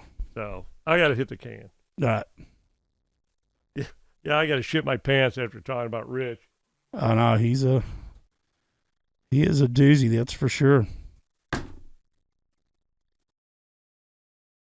No, but Rich is a business partner of Tim's, and he is just a great dude. He's a great guy, very sharp guy. He's a pilot. He's a lunatic, and I'm the same way. I can't. It drives me up the flagpole when people do stupid stuff, especially employees, and some of the stuff that employees do, it's just it drives you bonkers. But yeah, he is a sight to be seen on a job site, trying to prove his points to mistakes that people make, and then he'll make one, and it's just like no big deal to him. But he'll pretty much rip everybody's heads off if they do something wrong. So that's just funny. I was talking about how Rich will. Well, the best example is Wooliger, the famous Wooliger. Yeah. I was thinking that while I was out there, just exactly. I was doing the visual. So go ahead and give him. Yeah, no. So that's what I was telling him, that he needs to be videoed on job sites so you can play it back to him. This is the tease. So when he is on the Most Man program, you guys got to tune in because this guy he's off the charts. That's what I say. He's a great guy. He's a smart. lot of material there. Oh, there's a lot of content with him. Yeah. No, but so I was saying that he needs to be recorded on job sites of how he treats people. That way, whenever he starts belly aching and moaning or doing all of his stuff, you say, "Hang on, just a second here. Let's watch this back." Well, they got those commercials now with the red flag thing, and they look back. Yeah, he'd lose like 98% of those. But now it's funny. We were on a job that it wasn't going well. No, but there was some contractor in there that he's a gypsy was going to get called out because he did a bunch of crazy, shady crap. And so Rich and Mark go over there, and they're going to get to the bottom of this. And then Rich decides to tell him. Well, but here's the thing, though. But the protocol that Jeff gave was, I want this job done as cheap as possible. I mean, if you have to glue the sheetrock to that concrete wall over there, I want it done as cheap as possible. That's how cheap I'm talking. That's how cheap this job needs to be done. Do the quick version of this story because I'm so sick of this story. Yeah, no. Get to the Rich part. So they wanted to wire a wire, and just where when they walked out of their new office, they could flip the switch to the warehouse or have 3 switches to switch on zone 1, 2, and 3, right? Yeah. Well, he got flexible conduit and pretty much strapped it to the wall and just ran it on the outside of the wall and wired up the switches. And he was like, look at this shit, how fucking weak this is and how cheap and, low down. And it looked like hell, and it was done like it was half-ass done, and it looked like hell. But the problem was, Rich said, "Hey, look at it; it'll just fall off of here." Yeah, and then, boy, he grabbed a hold to that, wanting to prove to everybody that it was just gonna. He thought he was gonna rip that right off, and there was probably gonna be 60 foot that went with it because he was yanking it so hard. I mean, he put ass behind it. I mean, he gritted his teeth to really show that. Look at this fucking shit. And he boom, and got the fucking reject, man. Only like one screw popped out. It hung in there. So you had to reload and do it again. Yeah, no. He finally got it off of there, but where he screwed up was he didn't just say, nobody did this. This is aftermarket looking crap. This is not professionally done, and it looks like crap. Why'd you do it? He went to it's going to fall off. And the one thing it wasn't going to do was fall off. No, it didn't fall off. But it looked like crap, and it was half-ass done. But he picked the wrong battle. Oh, he did, man. I'm telling you, but he was so pissed, and he was so... it took everything inside me not to bust out laughing. I'm telling you, I was turning the other way, just like, man, don't. Now's not the time to. But and then what was funny, and we'll get off of that, but that's what that guy told me. He said, if you call me a gypsy one more time, it was like, I'm gonna kick your ass, or he was like, if you call me a gypsy one more time, and I said, if you act like a fucking gypsy one more time, I will call you a gypsy. And he fucking took off running out of there. And Rich was like, man, I hope we get him back. I was like, I don't know if there's coming back from that. But yeah, but it was true. He was, man. He was that dude brought his dog to the job. And I'd be working on stuff. Trust me, I don't want to talk about this. Mm-mm. But if you hire a contractor and he's got his dog in the truck with him, and you're out there for 8 hours, and he works for an hour and a half and leaves for an hour and comes back for an hour and a half and leaves for an hour, and he's supposed to be doing all the work. I'm just doing my aspect of it. If a guy has to bring his dog to the job, don't hire him, because he cares more about his dog than he cares about your job. Let me go out on a limb on that one. Yeah. Yeah. No, he was he would try to get me on Saturdays to, meet me at the check cashing place so I can get, I need to pay my guy. I said, you want me to meet you on a Saturday or Sunday at a check cashing place? That sounds pretty gypsy to me. Yeah, you fucking idiot. Budget your money, So, most man contractors, all their money's already spent before they even start the job. It's all tied up on the next. That's the most, man. Yeah. We got to stay away from that. Yeah. No, so it's the we all do most man things. You just can't string it together. You can't make it be a way of life. No. And if you're doing it, you got to know why you're doing it and go, okay. There's a reason. I explained it to my realtor this morning. She was like, because they came by. She was like, explain this most man thing to me, And I did, and she was like, that's why I got a divorce 15 years ago, because I had a most man. Yeah. Yeah, well, hey, maybe you could have like a most man honorable man, like for that, like have an honorable mention. Well, yeah, like when the light goes off, that, like her, she could go on the wall of Fame. Well, the wall of shame. Experience. The wall of experience. Yeah. Well, no, my stepdad. So we finally got this deal done at the coast on my house. Yeah. Speaking of most man, he is a most man. I mean, Talk about shooting yourself in the foot, man. This guy. And so we tallied it up the other day. So without going, as we get in more depth, I'll explain a lot of my family issues that I've gone through that would normally, I think there's a real chance that, no, I would never commit suicide. I would never. That's good to know. Yeah, but what I'm saying, all of what I went through, I see why people contemplate it. All right. PTSD is real, dude. Like when you have big tragic events in your life, I mean, look at everything that happened to me in a 3-year time span. You know, it's a lot to fucking shoulder, man. But what I'm getting at is that I see why these military guys that have been through hell, I mean, it's real. It is real. Because I remember when I first started going through it, you know, when I had shut the company down and all of the shock and just the enormity of it, right? How big it was. I was like, if this is half of what these people feel coming back from war, or you know what I mean? If what I feel like right now,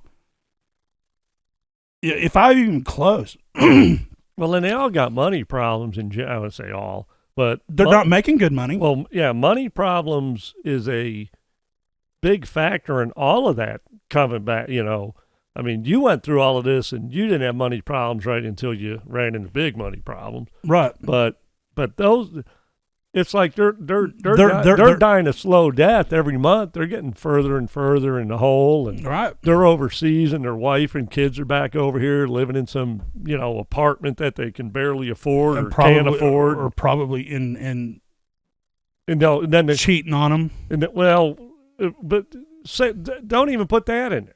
Just in general. I'm just saying, your average situation is like they're losing ground the whole time. Well, and and then what happens when the brakes go out on the car? You know, to me or you know, well, you go write a check for $129 or put it on the credit card because you're going to pay it at the end of the month. Right. They're like $129. That's life changing. Yeah. Well, that's my whole point about this. So it's just gets stacked upon stacked upon stacked upon stacked upon. Well, and here's the thing. Now, I'm not going to use the wife and kids as an example in that situation, but all they know is life is what they know it here in the States. They don't know what he's going through over there. They just know that the bills are being paid, right? So this is the point with my stepdad, is we tallied it up the other day. I've spent $28,000 making sure that he gets. So basically what happened was I'm going through a bunch of lawsuits. I had my place down on the coast. The house and the first lot are in a company name, so they can't touch that. Okay. The other one was in my name. So I said, okay. And my stepdad and mom wanted to build a house on that lot. So I sold him that lot to get it out of my name. I was like, all right, cool. Now I can move on. This is protected. We'll have to wait till after the bankruptcy and all this, that, and the other to sell it. Well, they decide not to build a house. He's like, well, I want to sell. And I'm like, well, there's a process that we're going to have to go through without getting into the big depth of it. So he's mad because he can't get his money back. Well, what happened was I did some paperwork and we went to close it, and somehow one of the lien holders, like somebody owed money, or somebody that sued me and got a judgment, they ended up attaching, because there's the statute of limitations of me transferring that lot. I think it's a year. Well, they still had a right to slap a lien on it within that year, and they did. So now we got to deal with that before we can sell it. So that's what he's pissed about, is that he thought I lied to him or screwed him or scammed him or whatever. But they saw the transfer and they were like, hang on a second here. We're within our rights. We're going to go ahead and do it. And they did. because we ran a title search on it before we sold it to him because we didn't want to put him in that situation. And we even had a meeting with my lawyer for my lawyer to say, hey, Mark's in a bunch of shit right now. You know, we're fixing it all. But, you know, that's why I'm letting you know we're going to do a title search to make sure it's got a clean title before we do this because I don't want it starting World War III in your family. Right? Which it did. But here's what same example of the military guy versus his wife and kid. And it's exactly why me and my wife got divorced. Okay? What they get mad about is what they don't know. Just because they don't know how the real world gets down and how the business world gets down and how shit can, you know, when people really want to exercise their rights and, you know, pin you in a corner, there's ways of pinning you, there's ways of doing it. You just got to know what you're doing. So this is just another deal for me. It's just another problem to take care of. No big deal to me. To him, it's fucking life ending. You see what I'm saying? That's what I'm saying. Like the wife.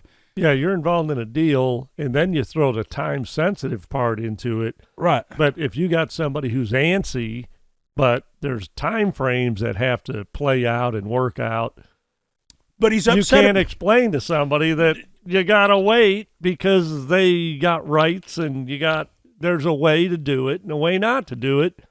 But when somebody's like, you know, it's like a 3-year-old, I want my ice cream now. Right. And that's exactly what he was doing. And so he's accusing me of scamming him, stealing from him, you know, lying to him, you know, and even calling all this, my realtor and my attorney, we're all getting accused like we set this, we set this up to rip him off. And it's like, dude, that lot's been paid for 25 fucking years. Do you really think I need the money now?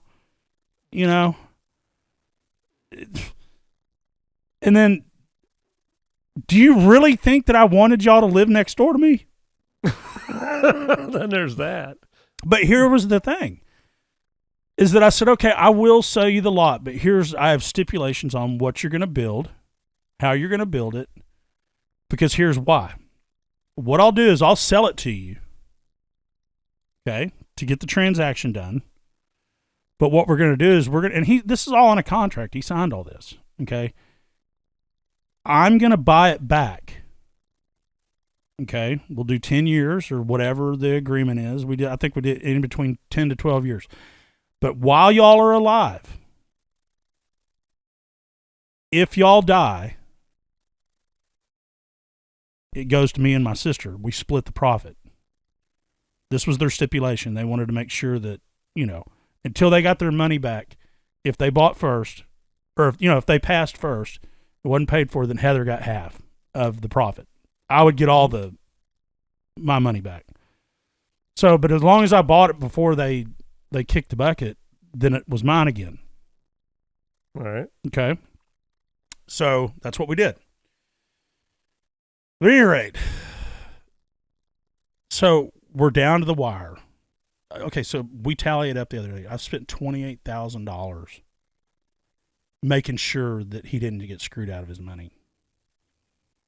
Okay, so I go over there. My attorney's like, and listen to this. In the negotiation, I negotiated for this year's tax. The property taxes aren't due till January 30th. We're closing on the 31st. Or sooner. We could close on the 26th if we can get the paperwork done fast enough. Okay? Speaking of, I got an email that I got to fire off. I forgot to do that yesterday. You're right. So I told, I negotiated in the contract that the buyer pays the property taxes for this year. That way we don't have to pay him. Okay? Yeah. He pays the taxes without telling me. And is bitching about the taxes. And I'm like, dude. There's more money you stole from him. Yeah. Exactly. And I'm like, man, I had this negotiated to where they were going to pay the property taxes where me and you didn't have to pay it. Well, I paid him anyway, Mac. And I'm like, well, this is the example of shooting yourself in the foot. Okay? He's done it 4 times. And with other stuff. Okay? And he wonders why nobody wants to talk to him, because how would you want to talk? Why would you want to talk to somebody that's constantly calling you a liar, a thief, and a crook, and a scammer? All of us done business with these people for 20-something years. I know exactly what they're about. You know, that rule number one in business is don't lie. You know, if you screw up, just say, hey, this is the biggest piece of advice in business that I could ever give anyone. And it's every single time. If you make a mistake, if your company makes a mistake, if your employee makes a mistake, don't lie about it. Just go to your customer or whoever it is and say, look, we messed up. Now here's what we're going to do to fix it. Or here's what I propose. Yeah, or but what? Make sure it's not, some bullshit proposal. Right. What do we need to do to make this right?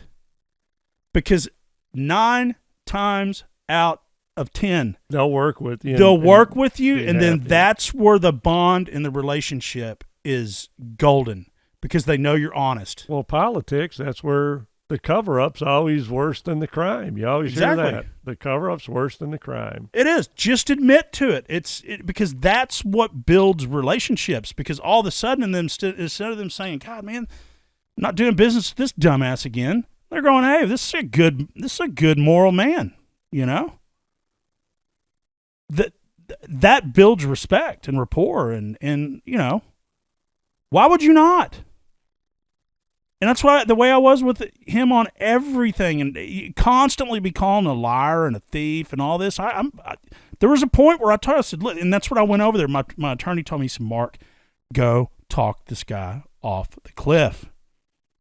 We got to close. Explain to him that if we were going to fuck him, right now is the time that we can fuck him. You own the fucking house and the property, not him.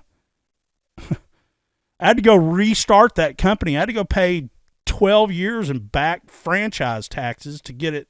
It was only, it's after all the said and done, it cost me like $2,000 to reopen the company. But, the franchise taxes. That's part of the 18. It would have been 16 if it wasn't for that. Right, but you know what I mean? I had to go back and pay all the back years of franchise tax to where I could get it in good standing with the Secretary of State, right? Yeah. To where we can actually, it's a company that can move the title over. Well, so at any rate, it took me 45 minutes to explain this to him. Okay. And he walked away 5 times and just said, fuck it. And I'm like, dude, we're at the end. We're at the end. And not only am I giving you your money back, I'm splitting the fucking proceeds with you. The profit, not the proceeds. The profit, yeah. After expenses and all the, the shit's taken care of. But if he had that money in the market right now, how much would he have lost? Everybody's losing money in the market. So even though it sucked that it happened this way, he actually is coming out way ahead. Because that's where all of his money is in the market. But he was happy being pissed. Some people are just happy being pissed. Yeah. No, for sure. And, but I had to get to the point where I was like, look, I'm explaining to you how it's going down. I need a witness, and we're going to record this of how it's going down. And of course, he was like, yeah, that's fine. And then when we start to do it, he's like, this is so ridiculous. And I was like, no, it's because you don't comprehend what's going on. We need to make sure that this is on the record, that you're comprehending what the hell is going on. How old is he? I mean, is he sharp? I mean, is he business He was savvy? the CFO for Boeing. Yeah, but that don't matter. No, it doesn't. I'm just saying, no. I mean, it means he had his shit together at some point. Does he have his shit together now? I mean, mentally. Like, yeah. He should be able to comprehend this. He should be able to comprehend this because he was over, that's what he did in Saudi Arabia for Boeing, was he was over all their contracts. You know what I mean? This should be in his wheelhouse. So is he busting your balls to bust your balls, or is he? No, it's because it's all of my family. All of my family is taking their opportunity to dogpile right now. They think that he lost everything and blah blah blah blah blah, and what they don't know. What they don't know is I'm about to come. I mean, there's no way that now, as the years go by, I'll be fine. But, dude, I'll be back in the 7-figure bracket in 30 days. Coming out of this thing fucking ahead. Way ahead. I tried to explain this to my wife. Like, look, there is a way out of this thing.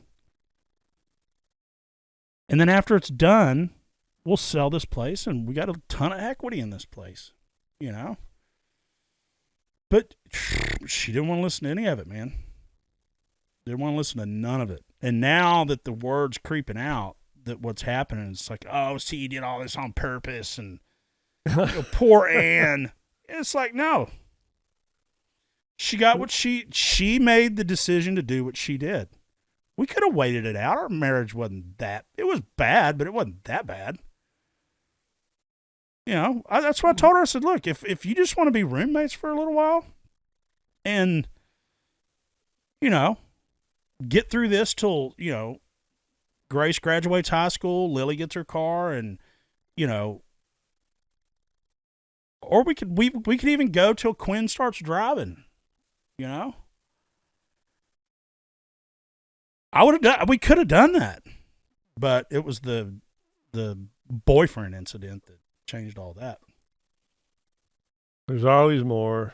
Mm-hmm. There's always more. Yeah. So, but I'm just saying, what he's upset about is what he doesn't know about, or what. And I told him 6 months ago. I said, Dave, if you think that I'm fucking ripping you off, I said, go hire a CPA and a lawyer. I'm footing the bill for all this. Go hire you a lawyer and contest what we're doing. My cousin one time, my aunt died, and he had 2 sisters, and it was the house that he grew up in, and he wanted the house back. I mean, he was living elsewhere, but he was going to buy the house. I mean, so him and his 2 sisters could split the house, right? But he wanted the house. So he was going to buy them out of their third, mm-hmm. You know, each one gets a third. So they're trying to figure out what this house is worth in Parma Heights, Ohio. They want to know. He's like, well, hire an appraiser. I'll hire an appraiser. You hire an appraiser. So they hired an independent appraiser. He hired one, and their number was a little bit different, but not too much off. Mm. And they accused him of, he never talked to their appraiser, didn't even know who they were.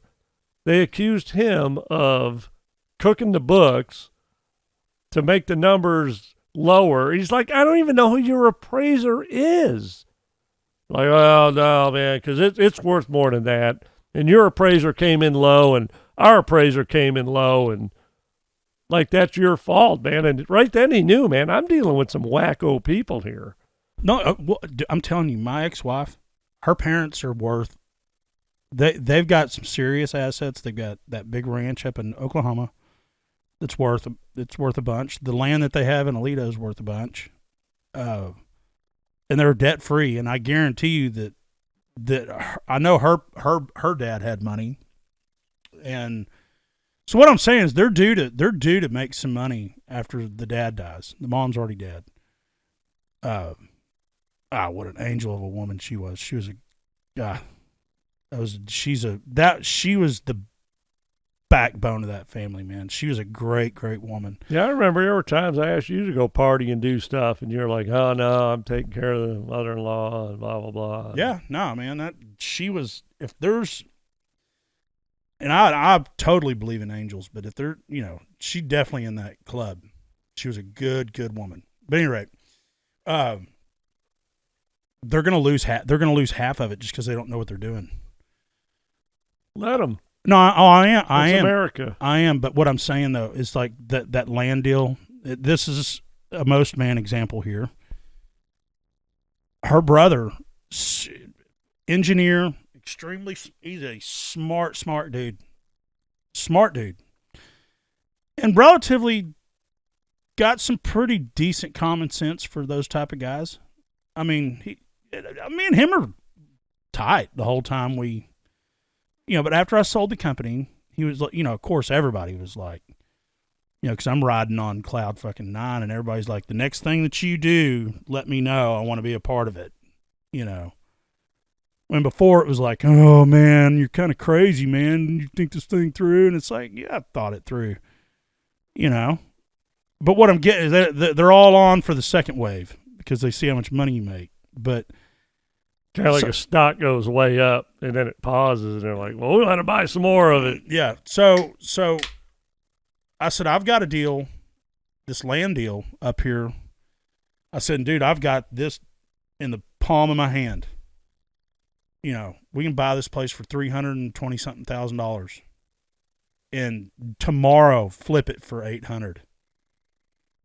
And we ended up selling it for 1.2. Okay, but my point is that a church bought it. So what I did, not just me, but me and my CPAs, we were figuring out how to, and they had their CPAs, and man, dude, churches got a lot of money, man. They weren't getting a loan on this thing. They just stroked a fucking check for it. They've got money in the kitty. Okay, it was a Lutheran church, and they were from up north too. They said, well, we talked to our CPA, talk to your CPA and see what he thinks, that if you donate, because our tax liability would have been, because somebody set it on fire and we had to clean it up and do a bunch of shit. But at any rate, we had church burning involved with it. No, there was 3. Oh, the church isn't there yet. Okay. No. So I first bought the property. Listen to this setup, okay? Bought the property. There was 3 houses on there. It was ag exempt, okay? I had all 3 houses rented out, okay? A guy that was going to live there was going to keep his horses there to keep the ag exempt. So we were going to be making like $5,000 a month total. Profit. I mean, just mailbox money, yeah. And my realtor's husband, fucking Jack ass. Sounds like a most man. He is a most man. He forgot to change the locks, dude, and copper thieves went through there and stripped. And we're talking like they were going to move in 2 days after this happened. But they're out there stripping the copper and stripping all the, and there's a big barn back in the back, and they're back there rummaging through anything. Yeah, and if it was worth having, it was gone. Yeah, well, I guess one was smoking a cigarette or something. Somebody did something, and they lit the barn on fire. Burned the barn to the ground. And, yeah. So I had to demo the houses. Did you have insurance on this shit? Hell no. We had just closed. Oh, that's the other thing. The dude was going to insure it for us. Because he wanted, yeah, that was another part of the deal. Because he was renting it to himself. He had the main house, and then I think it was 2 other kids, or his daughter and a boyfriend, and then one other relative was going to live in the 3rd house, and he was paying for it all. And I was like, look, I don't want to get into collecting 3 different rent monies, and all that. That's all between you. You handle all that. Yeah, he was going to pay because he wanted the barn. He wanted to use he was going to clean out the barn. That was another thing too, because there were stalls in there and all sorts of stuff. He was like, I really want to, because for what he was paying rent for, it was nothing. So, yeah. But at any rate, yeah. But here's the most man thing out of this whole deal is that they came up with this structure system of if we gave a donation for what our tax liability would be in the form of a discount, like we're discounting the price, but we're giving as a donation to the church to eliminate our tax liability. Which my CPA agreed, my attorney agreed, their CPA, everybody was like, okay. As long as it appraises for that. Exactly. Because. Which it did. Yeah, because you can't just, let's just jack it up to $10 million and. Oh, it appraised for way more. So, yeah, it has to. Well, it was highway front property. It was on the freaking highway, it was on 20. Yeah. So, I mean, we're talking serious highway front, and it was 35 acres or 32. I mean, it was a lot of land. Yeah, we could have built a golf course. Yeah. Well, no, the other person that was going to buy it was an apartment complex. Yeah, we need churches more than we need apartment complexes. Yeah, so, at any rate, my brother-in-law, we're at my CPA's office. This is a most man move. We were just all, because my CPA was like, dude, are you kidding? This is who's going to be taking care of his father's estate when this is over. He said, you're handing me this guy? Because my father-in-law, he's old right now. I mean, he's got signs of dementia and this, that, and the other. But he asked me, he's like, will you help him with my finances? Because this kid has no fucking clue what's going on. Somebody's going to take him to the cleaners if he ain't careful. That's what he said. He said they're going to wash away everything that I've worked for. Again, because he does not know. It's what he does not know. Okay, so we're at my CPA's office, and my CPA was like, look, let's just deal with this land thing first. But that was right after the mom died. So he was getting geared. The dad was like, okay, shit's getting real. We got to get him in the system to where he understands how my finances work, right? So he's starting to take over the family, the trust and all that kind of stuff. Do you know what he told the CPA when we were there? No idea. He said, so I eliminate our tax bill. We're about to break bread and split our money. He said, well, how much do I need to write the IRS a check for? And he was like, that's the whole thing that we negotiated, Paul. There are no taxes due. You just split them 50-50. You'll take the money and split it 50-50. Okay? But in order to get 50% of the deal, he had to pay the $325 for the land. Otherwise, I was just going to do it by myself. And like, if you want in, and that's what he said. He said, if you'll let me in, I'll pony up the money. You know what I mean? This is a good deal for me. Yeah. So his most man move was, he said, well, I don't think the IRS is going to allow us to make this much money without paying any taxes. He said, so I'm just going to send him a $45,000 check just to be sure or safe. Well, if it's out of his cut, no, I know. Let him do it. No, I know, but I'm just saying when we ended up talking him off the cliff, but he was going to do it, and he was like, "Mark, are you serious? You're going to leave me with this guy?" I said, "Dude, I ain't getting involved in shit with that side of the family." And the dad even asked me to. He was like, See, in my older age now, just turned 60, if you want to call that old, I just don't have the patience for. I don't either. I don't have it now. I'm done trying to save the world, people from the world, and the world from the people, and all that. Man, they deserve everything they get. Yeah, I mean, if somebody's got a tent on the railroad tracks, hey, you might want to move your tent, but that's as far as I'm not moving their tent. Hey, you built your tent in the fire ants. They're gonna argue with me. I ain't gonna argue with them. No, I'm done. Hey, I think you put your tent in the poison ivy. Well, I don't know. A lot of shit looks like poison ivy. Yeah, you're right. Okay. Bye. I'm tired from working on saving people from their own stupid asses. I know. And this is the most man point, because we're going to end on this. It is just the whole thing about the journey that we're about to go on. This is building better men, especially in the younger generation. Is you can save yourself, and we're going to have all sorts of content that's going to relate to all this. We're figuring out the concept of these podcasts and all that, but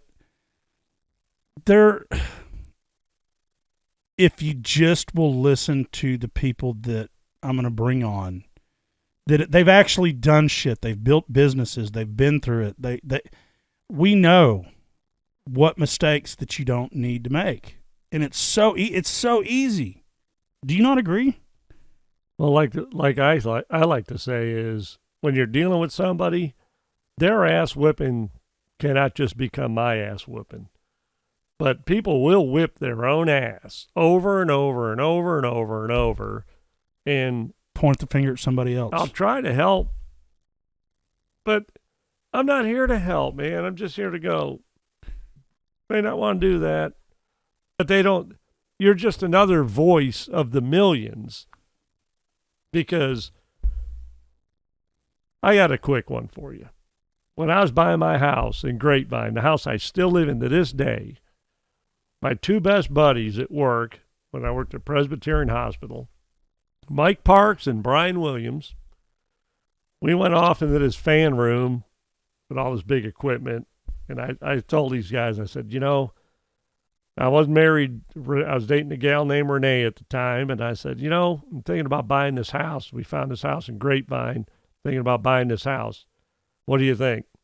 And both of them said, if you buy that house, you're the stupidest fuck that ever crawled around the face of the earth. It'd be the biggest mistake you ever made, and you really, really, really ought to think you ain't married to this gal. You ain't da-da-da-da-da-da. I bought the house anyway. I'm married to the girl to this day, and it was the best move I ever made. Yep. So just because you trust who's giving you advice doesn't mean they're right. No. No, it doesn't. I did it anyway because I knew the inner workings of the whole deal. They didn't. It's what you don't know. It's what you don't know. And that's the whole...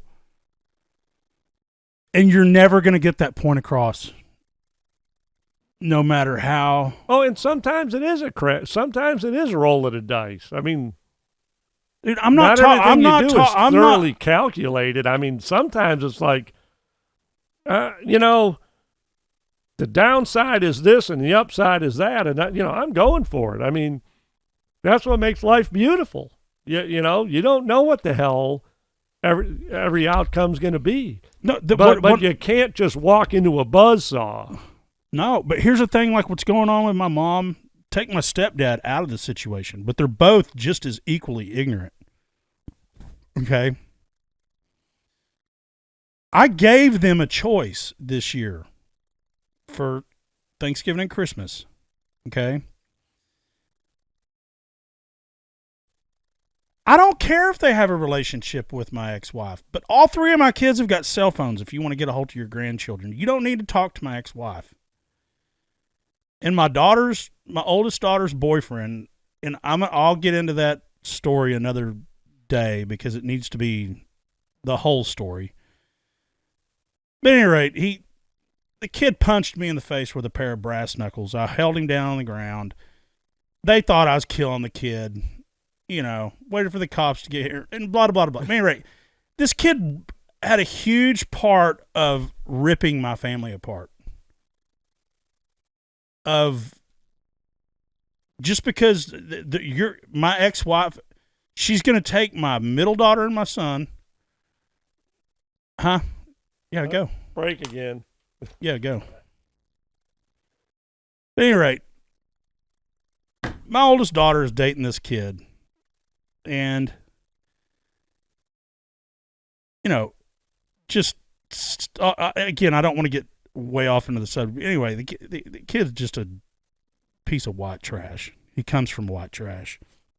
But if my daughter's stupid enough to date him, I mean, that's her deal.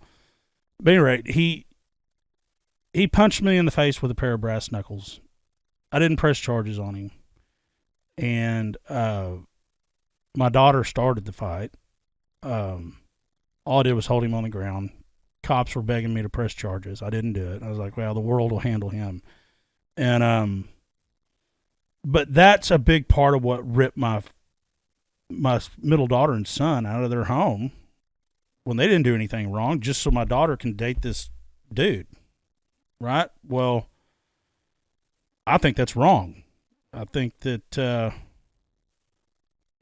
we could have worked it out. We could have figured it out. We could have done all sorts of stuff. But on another podcast, I will get fully into that because it's such a wild, weird story. But at any rate, so I just kind of gave the little synopsis on what happened with my daughter's boyfriend. Not the full. Yeah. But at any rate, so all I told my mom this year was like, look, with all the bullshit that's going on with that, if I catch wind, I'm not coming to the holiday. I'm not coming to Christmas and Thanksgiving this year because I'm tired of being called a liar and a thief and all this other stuff. I don't want to be around y'all. I just don't. Most men would go. Most men would go. Well, that's it. Rule number 1. Don't be a most man. Yeah, no. Rule number 1, when you make a decision, put your foot down. Make sure it hits the ground.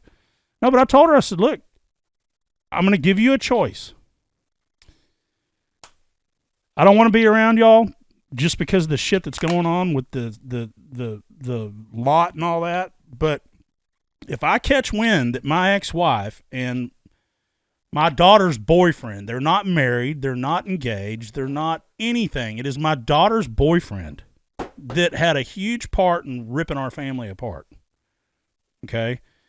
If I catch wind that they're over there, don't expect to hear from me ever again. Like I'm giving you a choice. Did you get another open one? No, this is beautiful. So I opened it, and the whole thing, it didn't pop, crack those. So that's like the perfect beer to not have an open container because it's not cracked. Oh. I sell that on eBay. Yeah. No, so sorry. No. But she is so in shock that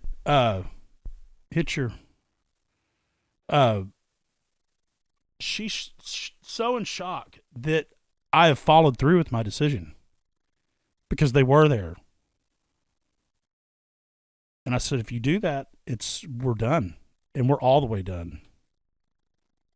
Blood's thicker than water. And they rolled the dice. They said, well, we'll do it this way. We want this, and we want this, so we'll do it this way. And they found out. Well, what's happening is everybody took their chance to dogpile on me, and it hasn't made any bit of difference. Like I don't care. Y'all can take, because it was always, oh, Mark, you're so hard on everybody. Everybody that works for you, You're so hard. You have rules and regulations, and you're so hard on people. You want people to just I want people to just do the right thing. But if you're going to come and complain to me, I'm going to tell you what you can do to fix it, or quit fucking it up. And if you don't listen, I'm sorry, man. But don't come bitching to me if you don't want to hear the answer. You want to come whining to me? What should I do? What should I do? What should I do? I'm going to tell you. And if you don't like it, man, I'm sorry.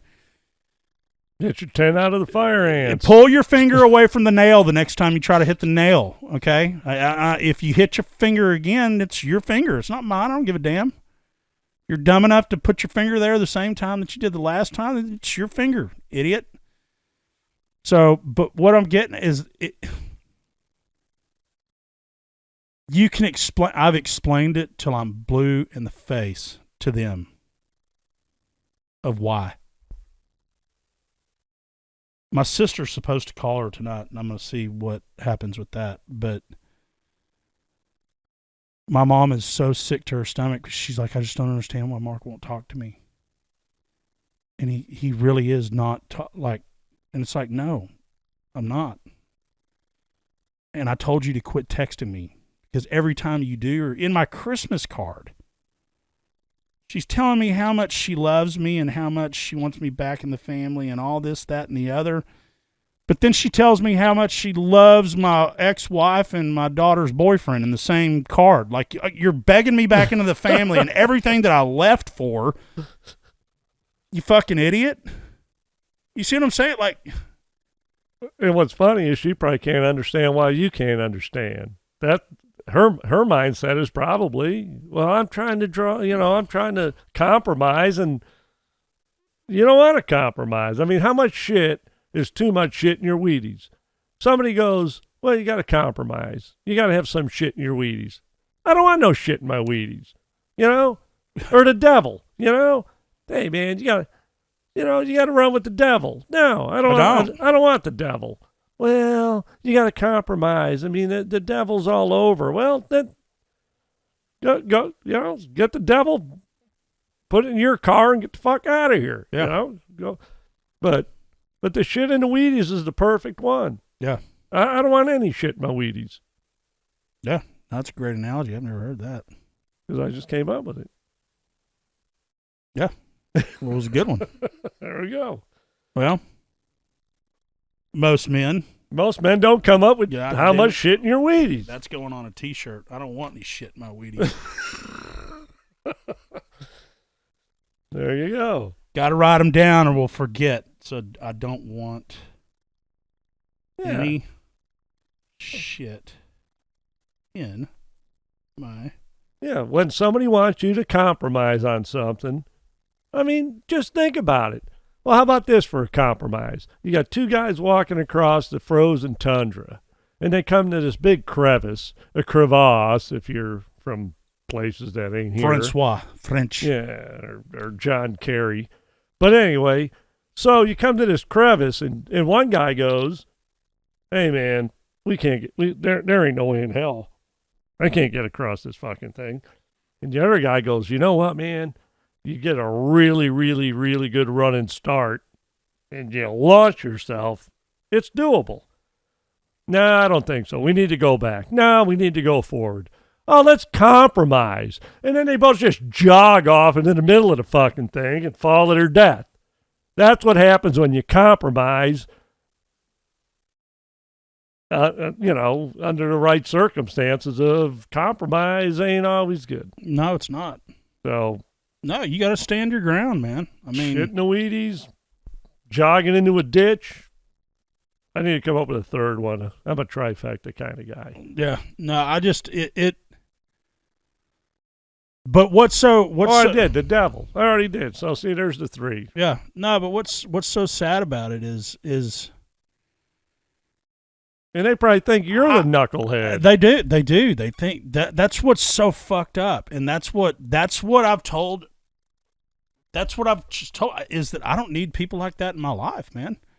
I mean, my mom will always be my mom, but if she keeps pulling the shit she's pulling right now, why would I ever want to go over there again? Quit pulling the shit you're pulling, and you might have your son back. I mean, but here's the thing. I have literally for 2 years have tried to guide my stepdad from shooting himself in the foot. But here's the thing, around other people, that's what I'm saying. When it's everybody else and I'm not around, it's shit on Mark time. It's Mark's done this, Mark's done that, Mark's done this. But when we're face to face, he is the biggest broken man I've ever met in my life. He cowers down. But here's the thing. I have literally tried to keep him from shooting himself in the foot this whole way. And I told him, I said, look, when this is done, I said, before we close, you will have, I said, you can go ahead and start mustering it up now. You will thank me before this is over with, or you will not get your money. You will thank me for what I've done for you. You're lucky I have a great attorney. You're lucky I never gave up. You're lucky that I don't give up. There is no give. Oh, I know that much about you. Yeah, no, the failure is not an option. That's just not even on the table, But you will thank me before, or you're not going to get your extra money. You'll get your money, but you're not going to get your gravy until you thank me. Put that on the backside of the shirt. How much shit's up in the Wheaties or whatever. You don't get the gravy till you thank me, especially when you don't deserve it. He doesn't deserve it. Every time that I've told him that you're about to shoot yourself in the foot, and the last time, get this, and we're gonna end it on this because, but my lawyer called me, my bankruptcy lawyer, and she said, "Hey, Mark," she said, "I know that money's tight or whatever until this is all over with." She said, "But I figured out a way, but it's going to cost you an extra $5,000. But I figured out a way to where we can get your stepdad. If you pay the $5,000, you can close this thing, a lot faster, and he can get his money and get him out of your hair and all that." So I went over there to tell him, look, and he pulls up on the fucking $18,000 lawnmower that I gave him. Okay. So he pulls up on my lawnmower. It's a big Kubota diesel zero turn. They're $18,000. They've got like a 78-foot cutting deck. Inch, but who's counting? Huh? Inch maybe, but no. Oh, no, did I say 70 foot? Yeah. Oh, sorry. No, 70 inch. Yeah. Yeah. Boy, that'd be one hell of a $18,000 lawnmower. Yeah. Okay. Yeah. That was a foot in the mouth moment. Yeah. Okay, but anyway, it doesn't matter. It's 78 inches. It doesn't matter, but it's a big, badass lawnmower. And I gave it to him after I got rid of the concrete plant. I was like, here, that truck that's sitting out there, I gave him that truck for a farm truck. It's got a brand new Jasper engine in it. Brand new. $7,000 motor. Gave him that. Gave him a welding trailer with a cut, because I had 3 of them. All the stuff that he needs to keep his little farm going. I gave him all that. Okay? So he comes pulling up on my lawnmower. And I had to say it too. I was like, "So how's my lawnmower running?" And you could tell that, that was a good dig. He was smart enough to know that was intended. Oh yeah, to get to the heart of the matter. No, well, I'll tell you the second time I said it to him too. So I told him, I said, "Look," because I had my sister call over there because I didn't want to talk to him because I'm tired of being called a thief and blah, blah, blah, blah, blah. So my sister calls over there, tells him, "Look, Mark got a deal, but it's going to cost him $5,000 and you can get your money faster. This is what he's got to do it." He said, "Nope, I don't agree with any of that." So I walk over there the next morning. I'm like, okay, that's fucking it. I walk over there and I said, first I said, "How's my lawnmower running?" I said, "Look, I'm going to give you one more chance to not shoot yourself in the foot, because now I'm at the end. I'm at the end. Like, you're going to make the right decision today, or I'm leaving here and I'm going to go pick up my $5,000 and I'm going to let you lose your money. That's what's going to happen. You're going to agree to what, number one, if you know the truth, you don't have a choice. It just so happens that it fell this way, but you don't have a choice. You either take the deal that we got, or I can't do anything else about it. I can't, and I'm not gonna keep paying money for you to shoot yourself in the foot." So he accepts, of course. And then this last go round, I went over there to tell him how the final deal was structured. He's like, "I don't need to talk to you, Mike. Brenda's keeping me in the loop," which is my realtor and friend down there. And I'm like, "Dude, she's telling you what you need to know on the contract." I said, "I'm the one that has negotiated this whole deal, not you. Let me tell you what the benefits." So I told him, the CPA, the company in my name, and blah, blah, blah, blah. And I was like, if I wanted to fuck you now, this is the time I can fuck you. Hard. Okay? But I'm not going to do it. I'm going to hold to my word, and we're going to stick with it. He walked away 4 times because he knew I was right, and he was willing to lose his money because he was fucking. And I said, "Look, man," I said, "Dave, you shoot yourself in the foot because you allow your anger to make decisions for you. And what you're angry about is what you just don't know. That's what you're angry about. But you allow that anger to make stupid decisions that you're going to blame me for. Listen to me. And he finally did. He broke down. It was and I have this conversation recorded, but I actually deleted it the other night because I told my sister, I was like, look, if I played this for anybody, you're going to see in the sound of what our conversations really are like. It's pathetic. And it's going to make him look really, really bad. But you know what I mean? Like when I walked away, I wanted to have it recorded so people could understand. But at the same time, and I told him, I said, look, I am recording this when I walked up. I said, I'm recording it because I'm going to send this back to you after you calm down. I want you to listen to yourself. It'd be like watching your video in execution, and then you go, "Oh dear God!"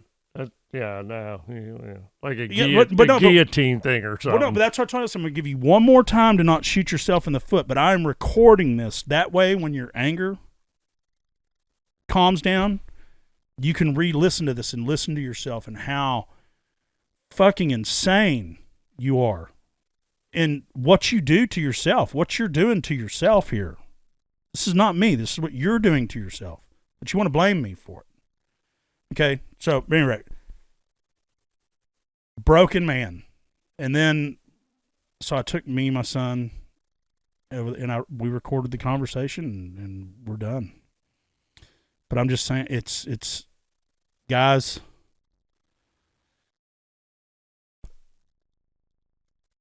this is the biggest piece of advice that I could give on. This is why Tim's a friend of mine. This is why he's going to be a regular guest on here all the time, is because he's a voice for a reason. But when I was 20 years old, all my friends were 15, 20 years older than me, and I listened to them.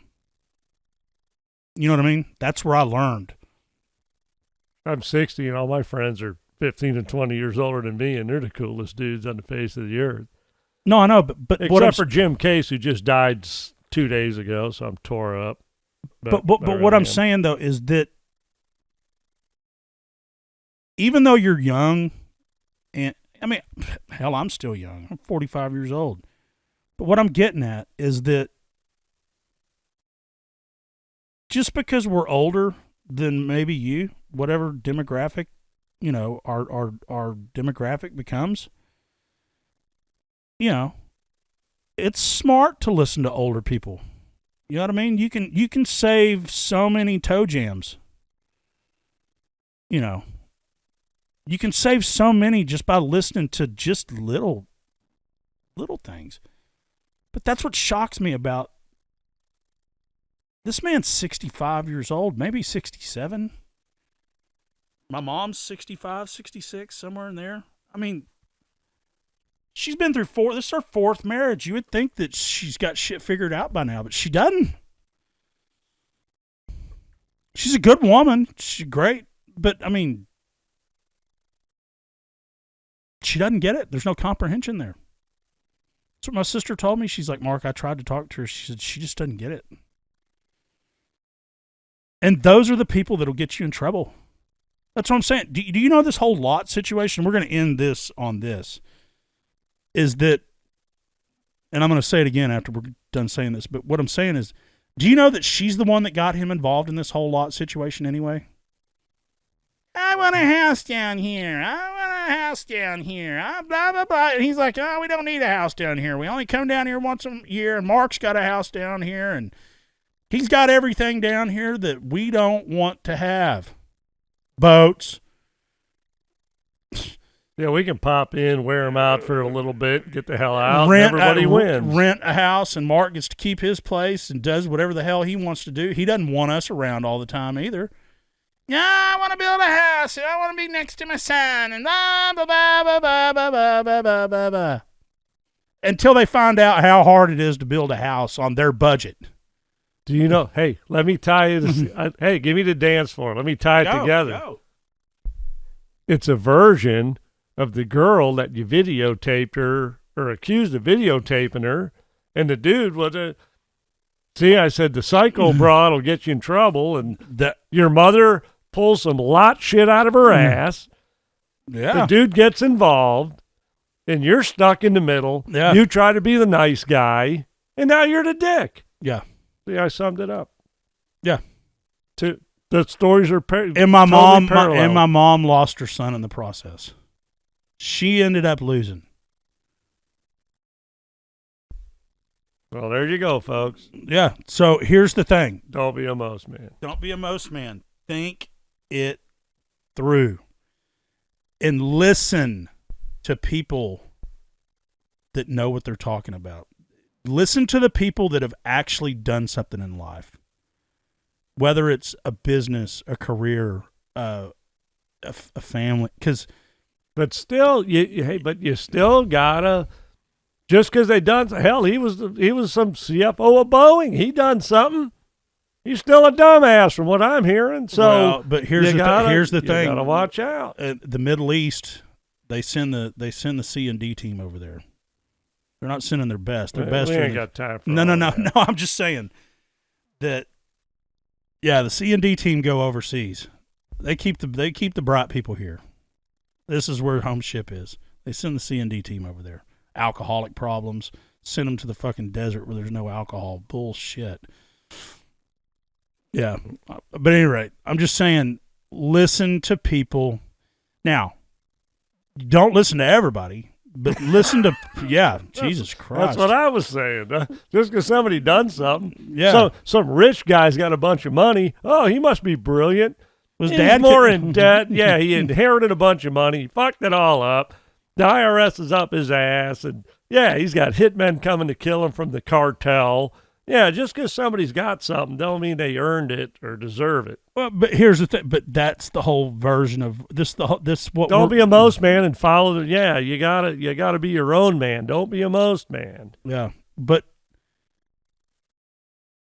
or listen to people that actually, in their heart, want to help people, and that's what this is about. We want to build better men, is because those decisions. And I'm telling you, my daughter's boyfriend, the decision that he made to smack me in the face, he's lucky that I didn't press charges on him, because I know how the world, there's somebody out there that's going to handle that for me. Like, I'm talking, that's what I'm saying. I was just going to let the world deal with that little punk. Okay? Karma exists. Exactly. But here's the thing. Now they've poked the fucking bear. They went out there and lied and said that I beat him up, and, you know, yeah, it's not true. But here's the thing. Now you got the guy that doesn't give up on your ass, and I don't give up. And this is a decision that's going to may not fuck his life totally up, but it's sure going to put a wrinkle in the fucking sheets. I can guarantee you that. Because I can't talk about the case, but I'm just saying, you know, me and my attorney have got a plan. But what I'm getting at is that just think, and there's always somebody out there, your mom, or not, I don't say my mom and dad, but I'm just saying, you know, listen to people that have got common sense that have actually been through. And if they can give you an example of what they've been through, and it's positive information, it'll save you from lots of headaches. And I've been through a lot, and so has Tim, and so a lot of the other guys that we're going to bring on, they've been through it. And, you know, I've been through a lot, but the majority of it has not been self-inflicted, because life is going to kick your ass, whether you like it or not. Between your parents dying and brothers dying and, you know, whoever dying or getting fired from jobs or this or that or whatever. If it ain't your fault, then don't worry about it. Just plug away, keep going. But there are so many people just whip their own ass, and don't be one of those. No. Whip their own ass, shoot themselves in the foot, and then turn around and blame everybody. Just know this is one of the, and I'm going to end it on this. This is the perfect way to end this. Is And I had this old man that told me, he was the same old man that told me that about lying in business. You know what I mean? Just you gotta work hard, do the right thing. When you're wrong, step up, take your lunch, but be honest. But he taught me one thing, and this is, I don't know if you've ever heard me say this, but when you point your finger at somebody, you're pointing 3 back at yourself. When you point your finger at somebody and blame them, you got 3 of them coming right back at you, and you need to know that. When I was a kid, that was common. I mean, I got so sick of hearing that one. Well, but what I'm saying, but here's the thing. But you grew up in the generation of the 3 finger. Well, because thing. real shit happened back in your days. Like your parents were World War II. I mean, you're dealing with people that if you got out of line, they bust your fucking ass. Oh hell yeah! There was none of this petty woke bullshit of it's not your fault and blah blah blah. No, it is your fault. You didn't call the cops because they'd come whoop your ass too for fucking. Oh, they begged at your parents. Yeah, no, but what I'm getting at, but the younger generation doesn't know that. You may know it, but that's what this whole woke thing. It's all them, it's them, it's them, it's them, it's them. But you grew up in the generation where your parents held you accountable. I grew up in a generation where there was literally nowhere to go, but it was you. I mean, it was you. It was on you, and if you whined about something. Nah. No, they didn't put up with it. I mean, mine was the same. No, it wasn't. It wasn't like it was a conspiracy. It was just the way it was. No, I know, but I was raised that same way until my oldest sister started having kids, and then that's where everybody got the ribbon. And I remember listening to her in her living room just for her kids putting on a diaper or their clothes. She would sit there and go, and I'm not talking, yay, yay, such a great job, you button your pants, oh, good girl. And then you look at her, now my nephew was a damn good basketball player, and now he's a coach and a teacher and, all that. But dude, her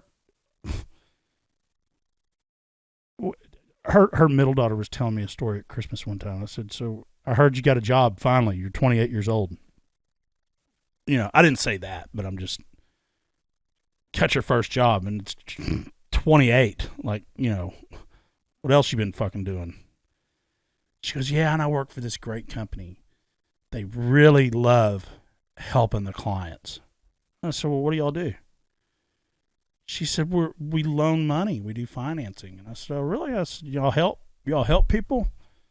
She said, yeah. She said, that's our whole business model is we really care about helping our clients. And I said, oh, man, maybe need to talk to y'all. What's y'all's interest rate?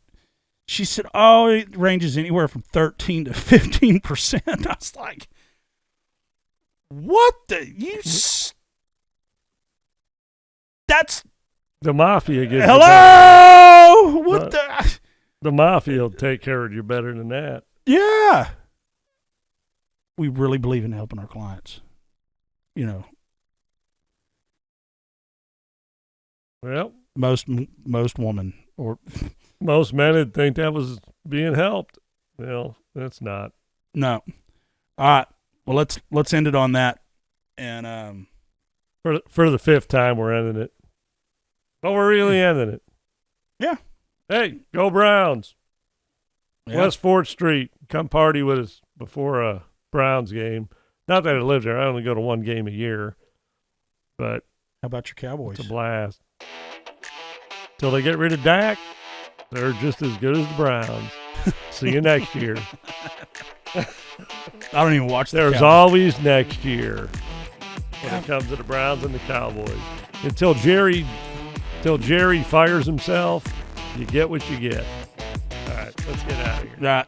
Thank you, guys. See ya.